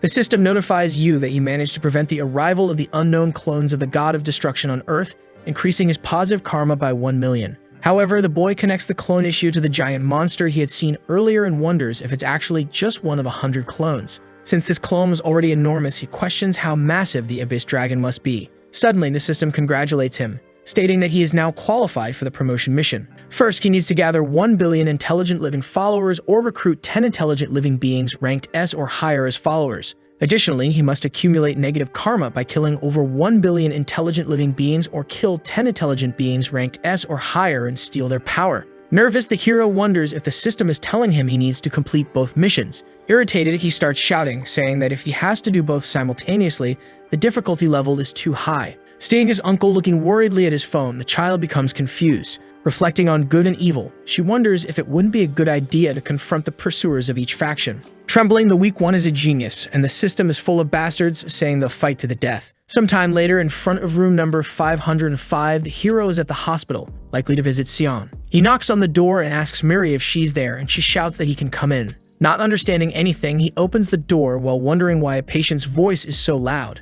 At that moment, he finds the girl doing closed fist push-ups, looking perfectly healthy. Turning around, she catches the attention of the teacher while continuing her exercise. Excited, she asks if he came to visit her, saying it's thrilling, but the hero questions why someone so injured is acting like this. Awkwardly, the girl explains that she was a bit bored of sitting still and worried. He asks if her body is okay. Showing immense happiness and energy, Seong says she's fine and doesn't even have scars, asking the hero if he wants to see. Removing her bandage, she comments that there's nothing there, while the hero turns away, deeply embarrassed. Suddenly, Seong's older sister appears, asking if she's gone crazy. Deeply irritated, she approaches her younger sister and lands a strong slap on her back. Startled, Yu asks where this girl suddenly came from. With arms crossed after leaving the mark of her palm on her younger sister's back, she asks why Seong is doing this in front of a man. Exuding an aura, the assassin turns around and questions the boy, asking who he is. Grabbing him by the collar, she asks what his relationship is with her younger sister, and the hero thinks that she's not a normal person. Approaching the protagonist, she warns him that if he tries anything with her younger sister, he will die. Desperate, Seong calls her teacher, asking what he's doing, and irritated, her older sister asks if this guy who looks like a beggar is really a teacher. Suspicious, she removes her glasses and asks the girl if she's saying this is the kind of teacher they have at the Hunter Academy. Trying to explain, he says it's not what it seems. However, in the background, Hiroina whispers to him, saying he can't tell the truth. Stammering, he admits she's right and explains that he's the physical education teacher at the academy. Still skeptical, the older sister says she's never heard of that before. Continuing the interrogation, she asks the hero what his rank is and also comments that he doesn't look like much. But Seong tells her sister that she's being too harsh. Approaching the protagonist, placing a hand on his chest, says that their teacher Yu is an incredible person. He argues that although he doesn't know the worst and the young man's appearance is poor, he's much stronger than he seems and that she shouldn't think she can treat him however she likes. Removing her cap, the older sister asks if that's so. At that moment, the hero notices something strange. He realizes this is Song Mina, the famous rank as hunter. Irritated, she approaches her younger sister and asks if she's lost all sense of fear. Furthermore, she questions whether, just because she reached rank A, she thinks she no longer needs respect. Suddenly, she uses her mind control ability, while asking who is the strongest here. With her trembling body, Seong begins to admit she was mistaken. And then the older sister asks which hunter class this weak boy belongs to. Appearing using some sort of Byakugan-like ability, she orders her cow sister to kneel. She ends up obeying the order and, by the looks of it, feels great pain in doing so. With an intimidating and imposing aura, she tells her younger sister that she only needs to do what she says. Suddenly, the hero intervenes in this mental battle. At that moment, he tells the woman she should calm down, as she might end up hurting the boy. Even more irritated, the woman begins shouting and cursing. Startled, you comments that her voice is stronger than it seems. Using her mind control ability again, she orders the hero to move and kneel, calling him a beggar bastard. Hearing this order, he only looks confused. Surprised, she wonders how the mind control didn't work. He then suggests it would be better for the siblings to resolve their problems through conversation. With an admiring look, Seong calls out to her teacher, saying she never imagined he could resist her sister's mind control without a primary ability. However, Hiro is surprised because he didn't know about this mind control. Somewhat apprehensive, the rank as hunter decides to ask the protagonist what his rank is. But the ranky hero wonders why she is asking such a shameful question. However, the woman notices something strange. Bowing, she apologizes for causing an incident due to her own ignorance. She then asks Professor Yu to take care of her younger sister in their future. Let's sanctify the day and mention that hospital food is disgusting, which is why she brought veal for the girl to eat. Seeing this, the protagonist thinks that this woman definitely takes good care of her little sister. This is Seon Min, a 24-year-old woman descended from the god of destruction and burdened by the curse of the abyss. The other information completely shocks the hero, leaving him unsure of what to do. Somewhat nervous, Yu asks if the woman is perhaps injured anywhere on her body. He then mentions the curse, explaining that it is harming her because of the abyss. At that moment, the woman begins to focus on him with a deeply terrifying and furious look, demanding to know how he knows about this. Completely frightened, he explains that it's a sensory ability he possesses, but admits he made some sort of mistake. Hearing his explanation, the girl begins to smile, saying it's all fine. Meanwhile, he wonders what kind of person she truly is. As she leaves, she tells Professor Yu that they'll meet again soon. Sweating nervously and stammering, he tells her to be careful. He thinks to himself that the pressure of a rank as hunter is absurd. Beyond her mental abilities being incredibly high, he can't even imagine how powerful her battle skills are. At that moment, Seong then approaches, asking her teacher what he's thinking about. He realizes that he needs to convert people like her into his followers and concludes as expected it's going to be hell. He considers that he can't admit he's worried about her future or his own reality and decides to say what he usually does. Breaking the silence, he asks Mary if she minds him going up to the rooftop now. With a charming smile, she replies that she'd like that. Sometime later on the rooftop, he uses that tiger ability. Determined, the hero says he must use this ability one more time. This time, it's God's crushing index finger. He uses this ability repeatedly. As a result, he becomes exhausted and breathless. Worn out, he comments that he thought this would be an opportunity to grow after the last incident and that it would be much easier, but he's failing. His strength is slowly returning and he wonders if it's truly so difficult to understand himself. He concludes that his method is flawed in some way and asks Seong if she can come over for a moment. Suddenly, a system screen appears before him. The girl is right in front of his skill description screen. Panting, the boy mutters that he needs patience and must focus all his neurons on this. Seeing her teacher staring so intently, the girl feels embarrassed and confused at the same time. Yu remains very determined, affirming to himself that he must concentrate on this as if threading a needle. Suddenly, something appears on the screen. Surprised, he wonders if this is why he couldn't unlock it, while Seong, still confused, asks her teacher what he's talking about. The hero then asks Mary if she knows where her sister went, and she questions why he wants to know. With a mischievous smile, he thinks to himself that he's going to have a very honest consultation with her sister. Meanwhile, elsewhere, someone tells their apostle not to worry. They explain that when they arrived alive in this world, they received salvation. They say it's like a miracle from God who listened when they were losing hope in life. This is Johan, now aged, saying that everything was a lie and that salvation was the only reason his body and mind survived. Crying, he recalls that he believed in God fanatically and considered it an honor to be part of him. At that moment, he begins to remember his traumatic experience with the God he once worshipped. Screaming, he declares that it's simply demonic and not what he wanted. However, he begins to recall the protagonist telling him he's different. But one true God, the God of gods. Looking out the window, he gently asks for this world to receive salvation thanks to him. On his knees, he begs for forgiveness. He asks to be allowed to follow the great and honorable Yu Shin as a humble servant. Suddenly, the old man hears a noise. A screen appears, informing him that Johan has developed faith in Yu Shin, causing his body to tremble. Crying, Johan thanks him for accepting this lost and sinful follower. Suddenly, someone appears inside his cell, asking about Yu Shin. Wearing a plague doctor mask and with a very ominous look, they ask if he mentioned that name. Striking Johan, they demand to know how he got there. They think nothing should be able to enter this place unless it's S-class. Then they say it seems the officials of the association have abandoned him. In his mind, Johan wonders who this person is. He acknowledges that he has killed many people and questions if this decision was made to silence public opinion. He declares that he is no longer an apostle of evil, though he is capable of killing. Sighing, the mysterious figure says that he too hasn't reached the abyss. Using some kind of ability, they state that regardless, they cannot forgive anyone who intentionally tried to kill Brother Mary. At that moment, something happens to Johan's heart. The old man collapses his knees, feeling immense pain. All of this takes place inside a prison. Meanwhile, the protagonist feels uneasy, saying that it seems he'll never have the chance to meet Mina and wonders why she's so busy. However, he assumes it must be difficult for a celebrity to have time. Opening a crumpled letter, he thinks that the Master of Swords has finally gone home and hopes he doesn't return. Picking up his phone, a notification grabs his attention. The system informs him that the human Johan has converted to the Order of Yushin under the God of Destruction, being considered a fanatic. This, of course, leaves the protagonist extremely confused. In doing so, he managed to convert 5 million common followers and 1 S-class follower. Surprised, he comments that this should be beyond S-class, that he doesn't understand what's going on, but it's like hitting 2 birds with 1 stone, which is perfect. He mentions that the Master of Swords has left and now he has an S-class follower, wondering what happened to Johan. At that moment, he receives another message. It notifies him that Johan, the fanatic follower of Yushin, has died, leaving the protagonist in shock. It states that everything a fanatic possesses is the property of God, and that the sacrifice will be absorbed. Suddenly, the system enters alert mode, issuing a warning to the hero and explains that absorbing the sacrifice may cause unbearable pain. After this message, something begins to emerge from his phone. It's an energy that hits the boy, causing him to scream in pain. This energy is so powerful that it lights up the entire room. Still startled, he wonders if he just absorbed Johan's ability. Looking in his hands, he questions whether when a fanatic dies, he continues absorbing their abilities. Staring at his phone, he wonders how Johan died and if he's truly gone. Searching the internet, he sees that the death of Johan, the black market beer, has been announced. Uncertain, he doesn't know if he feels worried or relieved, but the mission's progress remains unchanged. Additionally, he still has Johan's ability. Lying silently on his bed, he sighs, realizing this is useful information he didn't expect. Still, he wonders what made Johan become a fanatic.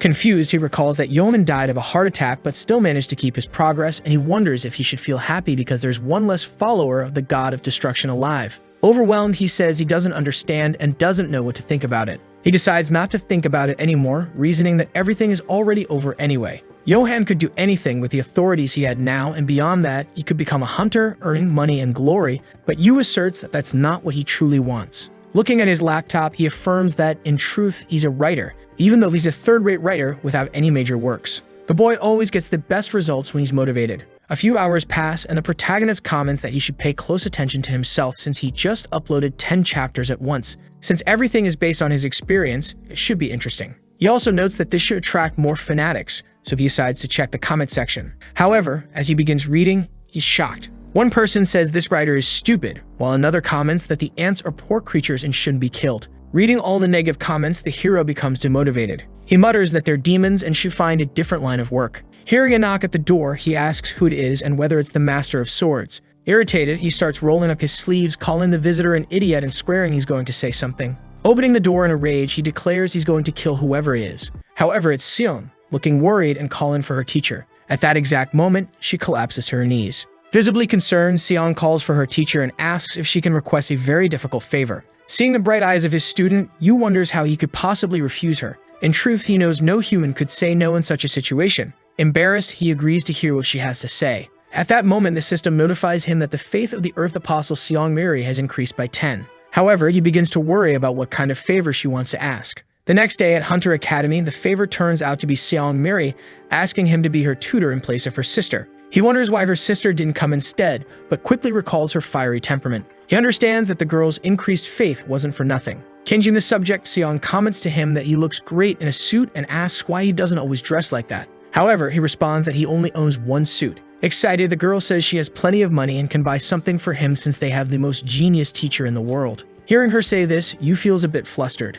Annoyed, he concludes that somehow Mary's tendencies are leaning toward the same kind of fanaticism as Auntie's. Quickening his pace, Yu says they need to hurry, otherwise they'll be late for the meeting. Inside the academy, one of the men asks what his relationship with Miri is. Quickly, she replies that he's her cousin. Staring at Yu, the man comments that her cousin doesn't look anything like her. Embarrassing her further, he remarks that they are in no way similar. Frustrated, the protagonist thinks her lie was as obvious as expected. At this moment, the system reveals that this man is Lee Kyung-ki, a 33-year-old with a muscular build. Irritated, Seong tells the man to take back what he said about her oppa being ugly, but the man says he never said that. Later, he apologizes for his rude behavior and explains that he thought Seong Mina would be coming. Changing the subject, he asks if the hero is also a hunter, suggesting he must have a lot of talent since he shares the same blood as Miri. Yu argues that he's just a normal person. After the discussion in the director's office, an old man with crossed arms looks somewhat impatient. With a serious expression, he thinks it has been a long time. He recalls when the portal to another world appeared in the middle of the city, bringing with it a demonic ogre that could destroy all of Korea. Desperate, one of the soldiers asked if there was anything they could do about it, lamenting that they lived on a planet where hunters could do nothing. Paying close attention, the old man noticed the presence of the Division D commander. The man stood face to face with the ogre. His fist was enveloped in some kind of powerful energy, and he delivered a direct punch to the ogre's face. The impact of the punch was so strong it created a gust of wind. The punch was powerful enough to defeat the demonic ogre. People were shocked that Chowder managed to take down the S-rank demonic ogre Monster Burano with a single punch. They remarked that they had never seen this hunter before and speculated that he must be S-rank if he was this strong. The commander sighed, saying he had tried to live a peaceful life, but because of this bastard, his entire world fell apart, and it was then that people began calling him the Sweeper. However, he added that he was now too old for this and needed to dig deep within the academy to discover and nurture new talent, which was now his duty. Still, the biggest problem at the academy was Song Mary. Despite her dramatic life, only the higher ranks of the association knew she was quite spoiled and that it was crucial to help her grow properly. Laughing, the director remarked that in today's meeting, he would address this correctly and come to a resolution. Returning to the protagonist, the man was surprised to learn that he was a writer. The hero felt somewhat relieved.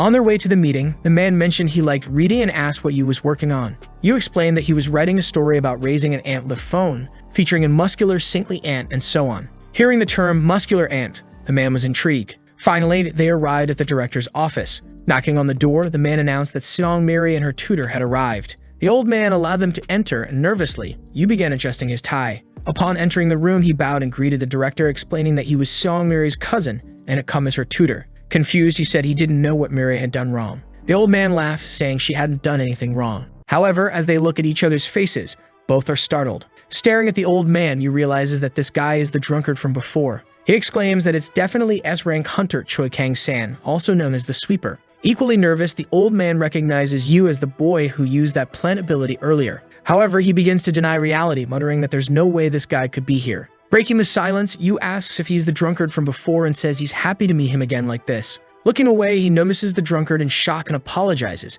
saying he's just glad to see a familiar face. The old man looks irritated and ready to fight while Yu sighs, wondering why he's acting like this. Intervening in the brewing fight, Miri asks what's going on, but the director tells her she doesn't know anything and should stay quiet. Adding a cold remark, the old man says they never know when a monster might appear. Unyielding, the muscular man observes their tense exchange, remarking that he never thought he'd see the director this frightened. He then asks who this cousin of Mary's actually is. Annoyed, Yu sarcastically comments if this is how they're going to treat him, especially after he gave the man 5,000 won. Suddenly, the old man bolts from the room. Startled, the protagonist calls after him, saying he doesn't need to return the money. But it's too late. The old man leaps out the window, breaking it, and lands on the ground below. He sprints away at full speed, avoiding any further confrontation with Yu. Confused, the teacher wonders what just happened. Witnessing this bizarre scene, everyone remains silent. Meanwhile, the old man continues running in desperation. Perplexed, the muscular man apologizes on behalf of the old man, while Seong, astonished, comments on how fast the director is.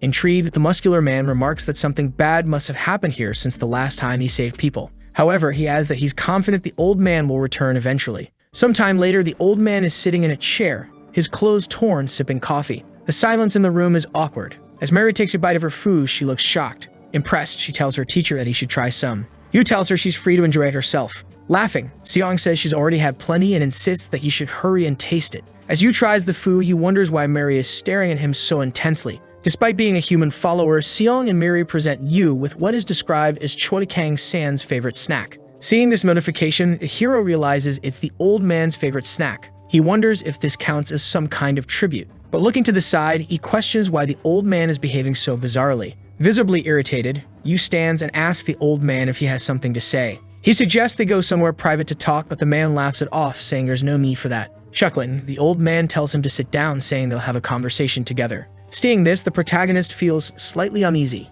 Getting straight to the point, the muscular man explains that they summoned Yu because Miri has been skipping too much school. He remarks that she's a bright and sincere student, and they suggest that Yu closely supervise her to ensure her success at the academy. The hero agrees to this. The muscular man thanks him for coming despite his busy schedule. As Yu stands to bid him farewell, the old man suddenly shouts, "No." With a serious expression, he says he can't let Yu leave like this. He questions if Yu knows how long he's been searching for him. He declares that this is fate. Hearing this, Yu wonders what the old man is talking about. Kang explains that the Hunter Academy is equipped with the best facilities and announces that they're going to conduct a series of trials. Excited, he gently urges Yu to join, saying it's for his sake. Shocked, Yu asks why he should do that. The old man pleads, saying that if Yu participates in the trials, he'll grant him anything he wants. The hero negotiates, stating that if they forgive all of Miri's absences and stop forcing her to participate in training, he'll consider it. Without hesitation, the old man agrees to the terms. Confused, the muscular man argues with the director, but the old man silences him, saying this is a once-in-a-lifetime opportunity. Sometime later, the protagonist finds himself in a lab that looks like it's set up for scientific experiments. A woman comments to the old man that this is excessive. However, the director argues that this is a one-time event and is very important. The woman counters, pointing out that previous tests show the protagonist is a rank G and questions what could be so significant about it. At that moment, the director recalls the protagonist's ability and looks nervous, while the woman observes him with confusion. This is the Orb of Selection, a tool used to measure the abilities and strengths of a human. It is an object worth millions of won. Nervously, the hero thinks he has a bad feeling about this. Interrupting his thoughts, the scientist tells him to start the test by placing his hand on the orb. Following her instructions, he does so. Immediately, a radiant light emerges. Then the orb practically shuts off. The test is declared over and the boy is asked to leave. Reviewing the reports, the woman comments that the results are impressive. Excited by this, the hero eagerly asks what rank he is, but with a sigh, the woman responds that he is rank G. She further explains that he is rank G across his physical and mental capabilities and concludes that there's nothing noteworthy about him. She states that this is the worst she's ever seen. Stammering, the director insists this is impossible and asks if she's certain there's nothing wrong with the machine. The woman argues that her results have a margin of error of only 0.1%. Listening to the conversation, Seong notices the woman's name is Yubin and asks if she's related to the director. Replying, Yubin reveals she is Choi Kang-san's daughter. She then tells her father that she prefers people to call him Choi, not by his nickname. Seeing this, Seong remarks in surprise that they don't look alike at all. Nervously, the protagonist realizes he still has a low rank despite being a god and wonders if the machine is incapable of measuring divine powers. Still unconvinced, the old man asks again if she's sure he's truly rank G, and his daughter confirms it. Perplexed, the director thinks this must be rare and wonders how it's even possible. Suddenly, he starts celebrating, claiming that the hero must faint to unleash his powers. Smiling, he thinks the boy might be the type to pass out before showing his abilities. Changing his demeanor entirely, he announces that if that's the case, he just needs to put the boy to sleep now. Meanwhile, Yu is speaking with Seong, asking if she wants to grab something to eat, and she agrees. As they begin to leave, the old man stops them, saying they shouldn't go. He insists the protagonist demonstrate his abilities in front of him. He declares that a machine like the orb cannot capture everything, much to his daughter's irritation. Fed up, Yu asks why he should bother, as there's no benefit for him. However, he remembers how both the Sword Master and Johan became fanatics after fighting him. He decides that if he can teach this old man a lesson, he might gain the S-rank follower he needs to advance in his mission. Throwing his coat into the air with a psychotic grin, Yu declares that he accepts the challenge. Smiling, the old man says this is perfect and calls everyone to the sparring room. Intervening, the muscular man insists that he'll be the one to fight. With a glance, the director argues that he, the Tang of Korea, can't fight in this situation as it wouldn't be appropriate. Sometime later, both the protagonist and the muscular man stand inside the octagon. Walking to the edge of the arena, Yu notices it's surrounded by metal bars. Poking the bars, he thinks they seem very sturdy. He wonders if they're capable of absorbing the energy from all the abilities. Approaching him, the muscular man asks if the hero isn't going to use any defensive armor. However, he responds by asking if they aren't going to use any either. Putting on his boxing gloves, the man explains that there's a difference between them. Smiling, Yu says it's fine because he doesn't want to use any either. Frustrated, the man warns that Yu might regret it. Outside the ring, arms crossed, the old man tells Yu not to let his guard down. He explains that Jin is rank B, and in addition, has plenty of real combat experience. Even after hearing this, Seong remains excited, telling her teacher he can finish the man off with just one punch. Hearing this, the hero feels a bit disheartened, while in the background, his opponent seems visibly irritated. Several students begin gathering, saying it seems the professor is about to spar, and another adds that it looks like he's undergoing a recruitment test to become the new teacher. Surprised, the protagonist wonders what everyone has come to watch. At that moment, the muscular man comments that they need to finish this quickly before more people arrive. Awkwardly, Yu says that if that's the case, the man can attack first. Analyzing his opponent, the muscular man finds Yu's indifference to their rank difference genuinely irritating. Preparing to fight, he can't understand what the director sees in this boy. He resolves to show him what it truly means to live as a hunter. The fight begins. The muscular man charges forward to deliver the first blow. Determined, Yu manages to dodge. This leaves the muscular man shocked. Charging again, the man thinks it was beginner's luck and that it will end now. In a flash, the man is right in front of Yu. Fully focused, he prepares to finish the fight with a single punch. Meanwhile, Yu just stands there waiting for his doom. The muscular man lands a direct punch to the hero's face. Seeing this, the crowd of students erupts into cheers, praising the terrifying strength they expected from Professor Janak. After delivering the punch, the man stays focused. However, looking closely at his opponent, he becomes alarmed. Yu is still standing with only a small injury on his face. Raising his index finger calmly, he prepares for a counterattack. At that moment, Yu uses the god's crushing index finger ability. With a simple motion, he strikes the man's forehead from a distance. Nearly fainting, the muscular man wonders what's happening. Falling onto his back, he thinks it's impossible for a mere rank E to defeat a rank B. Seeing the boy's display of strength, the old man remains silent while Seong celebrates in the background. Having easily defeated a rank B, Yu begins to wonder if he might actually be a rank A now. Meanwhile, the director says this is exactly what he expected. Lying on the ground, the muscular man groans, unable to get up. The crowd starts to buzz wildly, questioning if the physical education professor really fell after just one hit and who this person is that defeated him.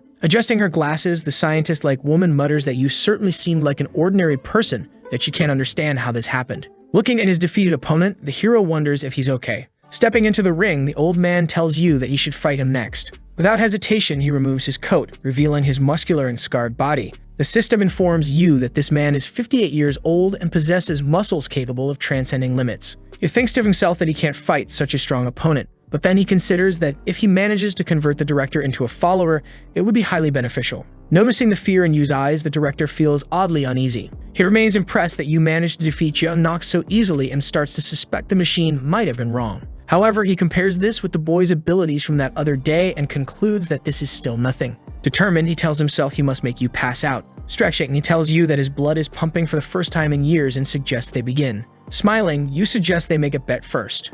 Waving his hand with his shadowy aura, you proposes that the loser must fulfill one request from the winner. The old man agrees, saying it's fine as long as it's nothing illegal, since he's still a public servant. With a chilling smile, you assures him it's nothing outrageous, and that he'll only need to do one thing if he wins. Sighing, the old man wonders if you is really confident he can win. Finally, the director agrees, but with one condition. Smiling slyly, he states that if he wins, you must grant him a favor too. You thinks it doesn't matter since he's going to win anyway. As the battle begins, the old man demonstrates immense power despite his age. Seeing the enormous energy radiating from the director, you starts to feel nervous. In his mind, he realizes this man is no joke. He decides he must gather all his strength as well. You activates the strong body ability, bulking up to resemble the old man's muscular frame. This transformation immediately catches the director's attention. You wonders if he might actually be a rank at now. The director, however, breaks the silence and calls you an idiot, saying his skill is both genius and reckless. Despite trembling from the fight, you thinks that this old man must be rank S. Even so, he feels confident he can still win without using all his power. Determined, the director declares that you must secure his entry into the academy and fight with his full strength. You refuses, thanking him but declining the offer. He charges forward again, prepared to attack. However, noticing the old man's strange movements, he hesitates. The old man begins exuding an overwhelming amount of energy, clearly preparing some sort of special magic. Surprised, one of the students remarks that the director is about to use his full power. Everyone grows nervous, wondering if they should stop him. Unbothered, Yu charges forward to strike first. Concerned, Seong thinks that even though Yu is skilled, this fight is unbalanced. The students murmur among themselves, debating whether to intervene, while Yu faces the old man head-on. The director's fist moves toward Yu. At that moment, the system notifies Yu that Ilio has passed the trial of flowers on the 11th floor of the Warrior's Tower. The notification states that Ilio, Yu's faithful follower and temporary apostle, has offered a tribute. The system adds that every time someone completes a trial, they also provide a tribute. Seeing the director's fist approach, Yu decides to deal with Kang first and check the tribute later. Smiling, the old man resolves to at least break Yu's arm. The two punches collide, creating a shockwave from the immense power behind each blow. Both fighters hesitate momentarily, their strength evenly matched. Suddenly, a bouquet of flowers materializes out of nowhere. Curious, the old man asks what it is and wonders if it's some kind of homage. Annoyed, Yu throws the bouquet aside, frustrated by the ill-timed tribute. The bouquet lands directly on the old man's head. Realizing they're flowers, the director freezes, his expression turning to terror. He instantly recalls Yu's demonic flower ability from before. Completely frightened, the old man bolts out of the ring, crying for his mother. The students are stunned as the rank's director abandons the fight unexpectedly. Yu, confused, wonders if the director has a flower allergy. Smiling, he concludes that this means he won and that the old man will now have to become his follower. Checking his phone, Yu realizes he has received a notification confirming the old man as his follower. Excited, he remembers he might need to say the same keyword he used to make Seong his follower. However, a notification interrupts him. The system informs him that an additional 4,200,000 believers wish to enter the city and asks if he accepts. Overjoyed, Yu can't believe how rapidly his follower count is growing on its own. Looking outside the ring, he sees the students watching in awe, with Seong admiring him deeply. Feeling drained, Yu mutters to himself that he should let the old man go for now and find a quiet place to rest. The city is developing, including the duplication of the walls. They are also building more tents, and fortunately, the number of followers has been increasing. At this moment, the number of followers is at 10 million, still far from 1 billion, which is the number he needs. Seeing this, Yu thinks he must expand his territory according to the increase in followers. However, he becomes frustrated, questioning how he will reach 1 million followers at this point. From inside the phone, an ant points at the protagonist, declaring that he is God Yu, the Yushin. Excited, the holy ant sends a message to Yu, calling him Dear God. Skeptical, the boy wonders what the ant is scheming this time. Smiling, the ants call him the great merciful God Yu Ilshin. All the ants are repeating the curse where the hero said when he was angry, making him realize this happens when he does things in front of children. Walking through the school, the hero wonders where the principal is. The ants don't stop repeating curse words, leaving the protagonist questioning what is happening. Looking closely at the screen, he is surprised. One of his followers, the Sword Phantom, is in the forest. Holding a dagger, he appears to contemplate ending his own life. At that moment, the system asks God Yu if he will save his follower, the Sword Phantom, preventing him from doing so. The long-haired man is trembling as he tries to go through with the act. Suddenly, the hero appears in the background to help him. At that moment, the man seems to notice his presence. Turning around, he cries and stammers, calling for the Sword God. while pleading to be saved. Heeding the plea, Yu approaches his follower and quickly takes the dagger from his hand. After that, he angrily kicks it far away. Frustrated, he questions the man about what happened and why he thought of doing that, but the man says it's not what it seems. Looking closely, Yu notices something strange happening. Turning back, he notices the presence of a mysterious figure wearing a plague doctor mask. The figure just watches him. Yu asserts he is sure no one else was detected. Meanwhile, the hero just stares at the figure. Concerned, the Phantom warns the sword god not to lower his guard, because this person is using a strange technique. Irritated, Yu retorts that if he listens closely to the manipulation of the voice,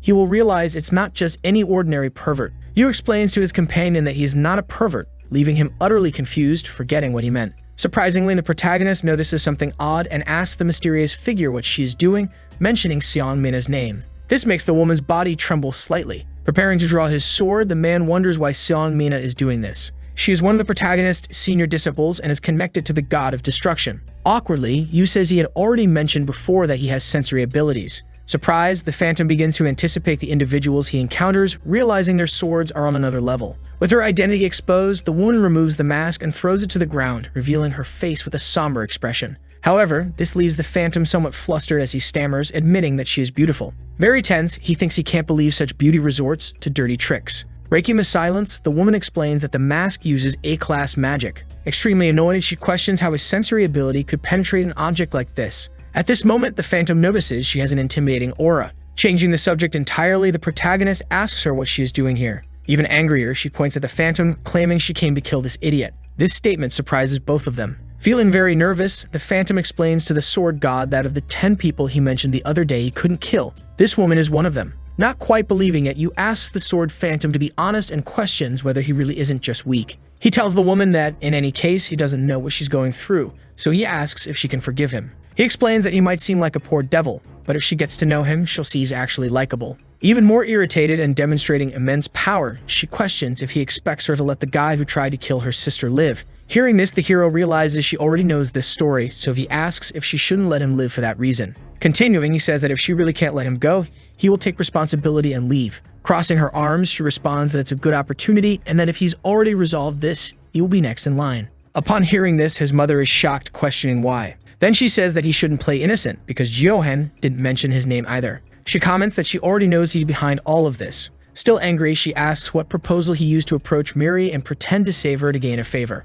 Nervous, the hero comments that she should lie and asks a question as well. He questions why she sealed his sister's ability if she loves her so much. Shocked, the woman wonders if he discovered this through his sensory ability, and as expected, he is indeed dangerous. She then states that she should kill him. She decides to use the Abyss Curse's blood seal ability, risking sealing her own life to use it. Seeing this, the hero comments that no matter how much he thinks, he doesn't understand why she would risk her life for a seal. He asks if she's jealous, and if it's because his sister is a much better hunter, so she had to cut her off. However, the woman says he doesn't know anything. At this point, she uses the Apostle's Declaration ability and mental manipulation once again. Then the emo grabs his sword, calling for the god, and quickly charges at the woman. However, she is still standing still, using her mental control ability. Looking at the emo with a very frightening expression, she says that he is nothing more than an animal. She then uses her ability on him as well, and with just a light touch, the man starts to feel immense pain. He is thrown far away, destroying the ground along the way. This single ability was strong enough to defeat him.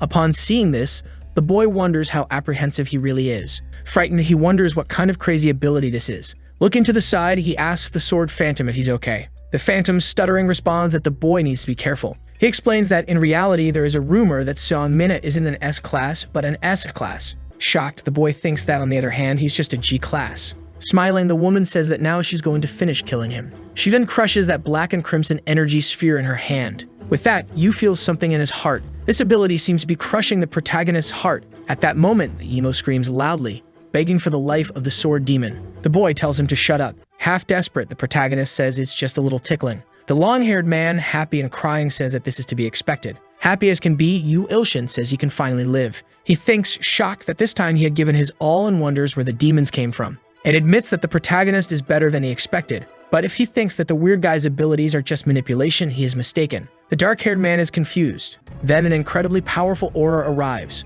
Both of them think it's insane. The crazy one tells the protagonist to be careful because, as he said earlier, Seong Mina could be from an S-class. In the air, she is preparing her power. The god thinks that officially, the highest class of hunters is Class S, So yes, what the sword phantom said is true. She is much stronger than the loser and comparable to him. She throws her power at both of them and explodes everything. He can't believe mental manipulation abilities are possible. They realize that she truly wants to kill them. With a power ball in her hand, she says she has barely started playing. The protagonist doesn't believe she's serious. A huge power ball forms above her, looking like Goku's Genki Dama. And with that, the girl throws her freezing power at them. The two freeze from head to toe. Not understanding, the god wonders if she can use attack abilities freely, if she's a mind hunter. Pushing force from his feet, he manages to break the ice that was trapping him. He then yells to the sword phantom that this is all an illusion and that everything is fake. The woman says that he's right, her ability is in the mental realm and everything is an illusion. She continues speaking, saying that a perfect illusion is no different from reality. Then she attacks with all her power again. Unless it's just some kind of illusion, and this type of illusion imprints itself on the body and the person dies. With a giant rock, she says that if they don't want to be destroyed, they'll have to reveal their identities and purposes. But if he tells her who he is, she won't believe it. Still, the boy says he's a third-rate writer. Even ants can be gods. He continues saying that he's focused on turning Miri into an S-class hunter. But Uni doesn't know what's happening. He begs her to release his student. Indignant, she asks if he's crazy and if he wants to die. Then, throwing all her power, she tells him to die since he wants it so badly. As she destroys everything, she thinks she's won. However, an electrifying punch emerges from the destruction. God, stronger than ever, appears in the middle of the chaos. She thinks this is madness. Her sycophant says that this is what he expected from the sword god. In response, the protagonist retorts that he told her it was an illusion, and she didn't believe him. The long-haired man kneels, apologizing profusely, being very exaggerated. The protagonist tells him to be quiet as he has things to do first. He approaches Hyun-nim and asks if she believes him now. She asks what he thinks he's doing. Soon after, she activates her magical power and throws everything at him. And now he's in a peculiar space. He walks on sturdy yet soft ground. Thus, he feels an odor that makes him want to close his eyes. He says, relaxed, that for some reason, he feels good. There's nothing around, but somehow, the protagonist can hear insects on a summer night. He continues walking, thinking that he could do everything he's always wanted. Suddenly, the sky looks beautiful. Behind him, his rival appears, saying that his actions disgust her, using her power against him. And he remembers he was fighting with the girl. Thus, he finds himself in the water. He tries to protect himself with his ability, but it doesn't work. The woman tells him not to worry, he won't die, but will be sucked in and become a vegetable forever. Yu panics but thinks about staying calm as it's just an illusion. The woman steps on his head and says this is his last chance. The boy asks her to calm down. Angrily, she asks again who he is and what his goal is. Our protagonist doesn't know what to say. Confidently, she asks if he's in the mood to talk. Then he stammers, saying he can see them. She doesn't understand what he means, so he says he can see her white balls. The dark-haired man thinks this is why you shouldn't wear a dress and step on someone. Very angry, she tells him to die, calling him a bastard. The water pulls him down. Down below, he feels like he's in a dream, but he can't sleep, and he can't even hear why he sealed Miri's ability. A notification appears saying that the lighting conditions for the rose that blooms at night are complete. She's looking at the water when suddenly the giant carnivorous plant appears. While the woman is very scared, the protagonist feels like he'll have a good dream. Quickly, the giant plant charges at the woman, and upon seeing this, she's completely surprised. However, she seems to be rank SS, so she easily dodges. After saving herself, she wonders what kind of thing this is and why it's bigger than before. She then wonders how something like this is in her thought space, as it's a place where nothing can enter without her permission. Nervous, she wonders if it could actually be that bastard who did this. The carnivorous plant continues, angry, ready to devour her. Meanwhile, Yu is asleep in the core of the plant. He's sleeping like a baby. His mind knows he's sleeping and wants to do it for longer. While the carnivorous plant seems even angrier with the woman. Irritated, she realizes that the only thing she can do is dodge. She wonders if she's ever felt this defenseless, and that the power difference is huge. She would feel that power again. Soon, she recalls a terrible day, but she tries to concentrate as much as possible. With a trembling body, she states that she can't die like this. Then the plant wraps her up with its vipers, fully binding her body while the woman screams for it to stop. The monster seems ready to devour her. Begging for it to stop, Mira warns that she has things to do, saying she can't die before getting revenge on the Nectar Dragon. Recalling her revenge, she begins to cry. Being heard by the woman, the plant swallows her. At the same time, the protagonist is walking through an unknown place. Everything around him is completely destroyed. He wonders where he is and if he was really fighting with Seon Mina. Walking aimlessly, he decides to enter some kind of alley. At that moment, the system notifies him that he is activating the God's Eye ability. He then encounters Seon Mina's nightmare and begins analyzing it. Thus, he may uncover the reason she sealed his sister's ability. The beginning of this nightmare of Seon Mina happened 15 years ago. As many know, the Nectar Dragon was considered the worst monster of all time. It ended up devouring hundreds of people in a single instant, including Mina and Miri's father and mother. However, the Hell Dragon had seen the greatest potential the two sisters had and marked them with the purpose of using them as sacrifices. Both were left with a mark on their left shoulder. And thanks to this seal, Seon-mina was able to transform into an S-class hunter. After becoming an S-class hunter, she lived with the sole goal of avenging her parents. She heard rumors that the Nectar Dragon had died, but she didn't believe it and thought the Hell Dragon would return someday. But anyway, the Nectar Curse didn't let Seon-mina go. Her power ended up growing exponentially, but it also reduced her life expectancy. Thus, it was obvious she wouldn't be able to live long if she continued at this pace. The problem was that she wasn't the only one with this curse, which made her life expectancy decrease and her power increase. Seon-mina tried to undo this mark, but it was useless. With few options, she chose instead to shorten her life even more in order to seal her sister's ability. This way, at least, she would prevent her younger sister from becoming an S-class. Crying, Mina tells her younger sister that she is sorry and doesn't want her to dream of vengeance. After seeing all this nightmare of Seon-mina, the boy starts to tremble. Crying, he says that he didn't know. Then the system notifies him that Seon-mina's mindset, which had been devoured by the rose that blooms at night, is breaking. And the thought space that trapped you is also being destroyed. With that, the hero returns to reality and concerned, the emo asks if the sword's drawing is okay. He says he was worried about him. However, he says it's impressive that he managed to defeat the great Seon-mina and asks what they want to do now. He then suggests selling her to the Hunter Association. Completely worried, Yu approaches the girl. He picks her up in his arms and asks her to wake up. Hearing her murmur, he sighs in relief as she's alive. He then calls for Seon-mina, asking if she's hurt anywhere. But the girl only calls for her mother. This leaves the hero completely confused. Sometime later, still in the end zone, the woman is sleeping while sucking her thumb like a baby. Frustrated, the protagonist realizes that the healing ring finger isn't working very well either. He then questions what he must do to heal this woman. He analyzes the option of the Eternal Seeker of Truth, which basically says it can heal anything. But to do so, he needs to train his body. One of the followers talks about the Celestial Awakening Sword and comments that if she's going to die anyway, why not offer her as a sacrifice? The last one comments that if he becomes a high-level god, he will be able to heal her. However, the hero is still at a low level. Scratching his head, he thinks that he really doesn't remember this. Every time he loses knowledge after getting beaten, the rose that blooms at night always ends up appearing. This is how things end up happening because of the rose that blooms at night. It activated while he was unconscious. Shocked, he wonders if this could actually be considered something genius. Excited, she then estimates that in the silent nightmare, she gave the rose to the boy,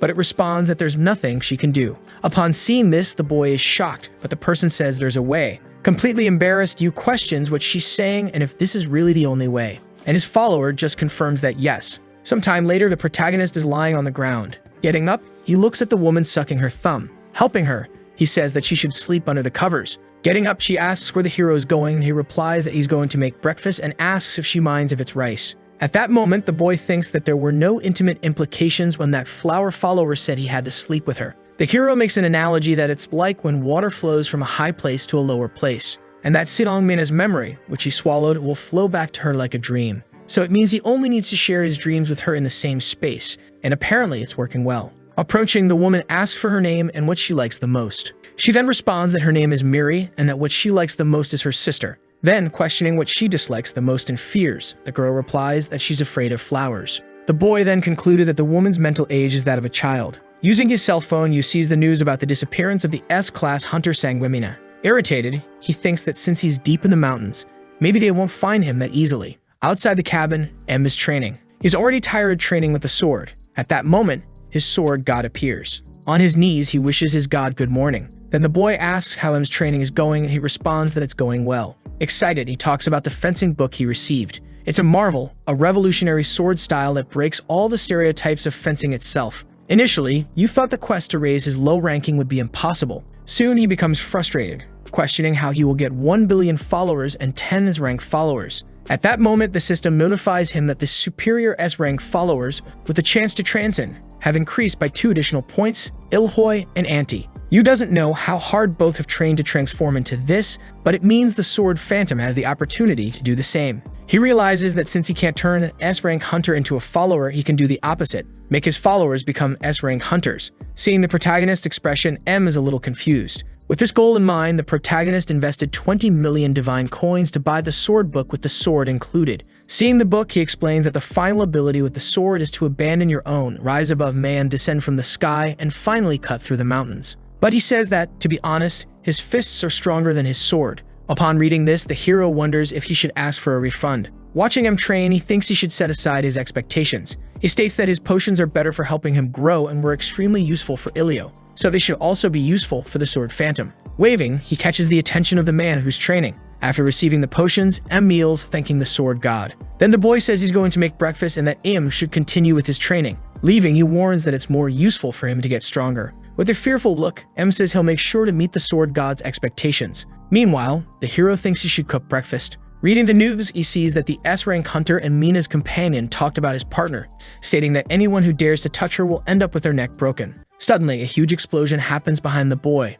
Both the sword god and the protagonist are startled. It's the woman's cupbearer, asking where Mina is. This is Beck, a 26-year-old man who can transcend. Both the hero and M recognize who this person is in front of them. Irritated, the strange boy questions the man about whether he thinks talking will get him anywhere and if he has any idea who that person is. The presenter states that he is the powerful sword god. Confused, the hunter asks what that means, and sighing, M says he's disappointed in the hunter, noting that the famous Beck's eyes are at the level of a child. Intervening, M says that the girl Mina, whom he's searching for, ended up losing to the sword god and in this way became unable to live without him. With a murderous gaze, Beck asserts that if this is true, they will all die here. Very confidently, M calls him an idiot, saying that he doesn't recognize true strength. Then he calls for the sword god, who's in the background completely scared. Grabbing his new sword, he informs his master that he will take care of this man. With a dark and frightening energy, he charges at the hunter, who is in a very relaxed pose and simply begins to draw his sword. In an instant, a huge amount of fire bursts from it,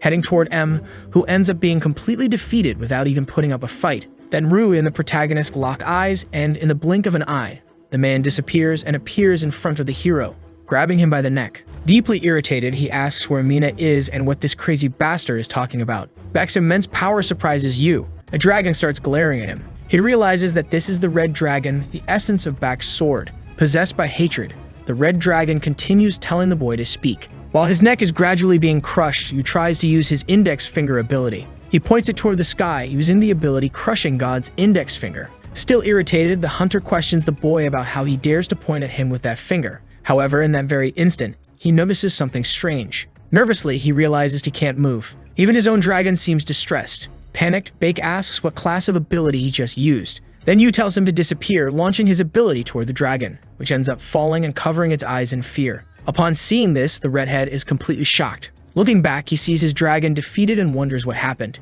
It even seems like his dragon's sword has suffered considerable damage. Crying, he asks if this was also the boy's doing. At that moment, the young man begins to smile. As he sees the trembling body of the S-rank hunter, he soon suggests that he release his neck first as it's very hot due to the flames and too weak for the heat. Irritated, the hunter questions what he just said. Meanwhile, the emo, with his trembling body, simply watches, thinking that he defeated Bach very easily, which is amazing. Suddenly, in the middle of this discussion, the girl approaches the two. Irritated, she tells them both to shut up. Speaking in the third person, she warns them that Mina can't sleep because of the noise. Her companion then notices her, asking if she's okay. As the man speaks, he only realizes his hand is on the boy's neck. Pointing at the redhead, he says that he's a bad person. This leaves him completely upset. At that moment, the woman starts using one of her abilities. She then casts a spell toward the man, telling him to die. He's hit directly in the chest. Thrown far away, he falls as if some kind of bomb exploded. This attack was strong enough to seriously injure him. Confused, he questions Mina about why she attacked him. Or, ignoring the girl, he heads toward the hero. Approaching him, he asks if he's okay. Upon seeing this, the redhead is completely confused. He tells Yuki not to worry. Hugging him, he says that he'll protect him from the bad person. Seeing this change in attitude, Beck starts to cry. Then he comments that Mina never hurt him, and he simply agrees. At that moment, he remembers something. He turns around, facing back. He realizes that if the two are really going out together, as the rumors say, the boy would want to die if he were in his place. Because she's a bride who wants and can recognize him. She has turned back into a child. He tells the hunter that he'll let it pass this time because he feels bad for him. Then he uses his healing ability. At that moment, the system notifies him that he has been healed and also has the ability to transcend. It also mentions that 100 divine coins were used for this healing. Shocked, Beck realizes that it's more expensive for an S-class. However, he thinks this is the perfect amount to increase the number of S-rank followers he already has. Looking at the hunter's eyes, he thinks he would give his liver if the boy asked. He soon thinks about the possibility of converting him into a follower. In shock, the hunter asks if the boy just healed him. Frightened, he says that this healing ability is even better than the one from an S-class healer he met. Smiling, the hero is happy because he's forming a good relationship with the first man. He grabs Beck's attention, saying that there must have been some misunderstanding and he'll explain the situation. However, at that moment, they hear a strange sound. It's 3 helicopters approaching. Sighing, the boy thinks he didn't come alone. He then asks Bach if he came with his subordinates, but the redhead replies no, that he came alone. Confused, he wonders who they are. He starts theorizing if there's a bounty on his head or if it's the Hunter Association's investigation team. Suddenly, several men in suits jump from their respective helicopters. Looking closely at the sky, he notices the presence of the old Kang in one of them. However, his face is far from friendly. He questions if the old man thinks he's a kidnapper and soon realizes that Mary is also with them. At this moment, Mina points at the sky, saying that her sister is up there. Hugh begins to wonder how he's going to explain this, as people will misunderstand the whole situation. Sometime later, he tells the whole story sincerely. He also talks about the choice Mina made to save her younger sister. Crying, Sidong begins to understand things. Hugging his sister, he says that she did this to protect her. The men in suits are also moved by the whole beautiful story. At that moment, the director's daughter calls the protagonist to deliver something. It's a Class B Hunter license, and the woman explains that the boy was a Class G, but managed to change that with the director's and the flower's guarantee. Upon hearing about this flower, both the director and Mina are startled, as they have both been traumatized by it. Continuing the conversation, the woman says that he obtained this Class B license because his ability to summon creatures is highly valued. Then the boy realizes that she's talking about the rose that blooms at night. Excited, the old man asks the boy if he will consider working as a teacher at the academy since he's Class B, but Yu counters, questioning why he would do that. In his mind, he understands that he needs to create S-rank followers, being someone busy, but the director begins talking about the starting salary, which makes the boy curious. The old man's daughter shows on her cell phone the estimated amount he will receive from the starting salary, and Yu is lost in the immense number of zeros. Impressed, he approaches the director, saying that his dream has always been to be a teacher.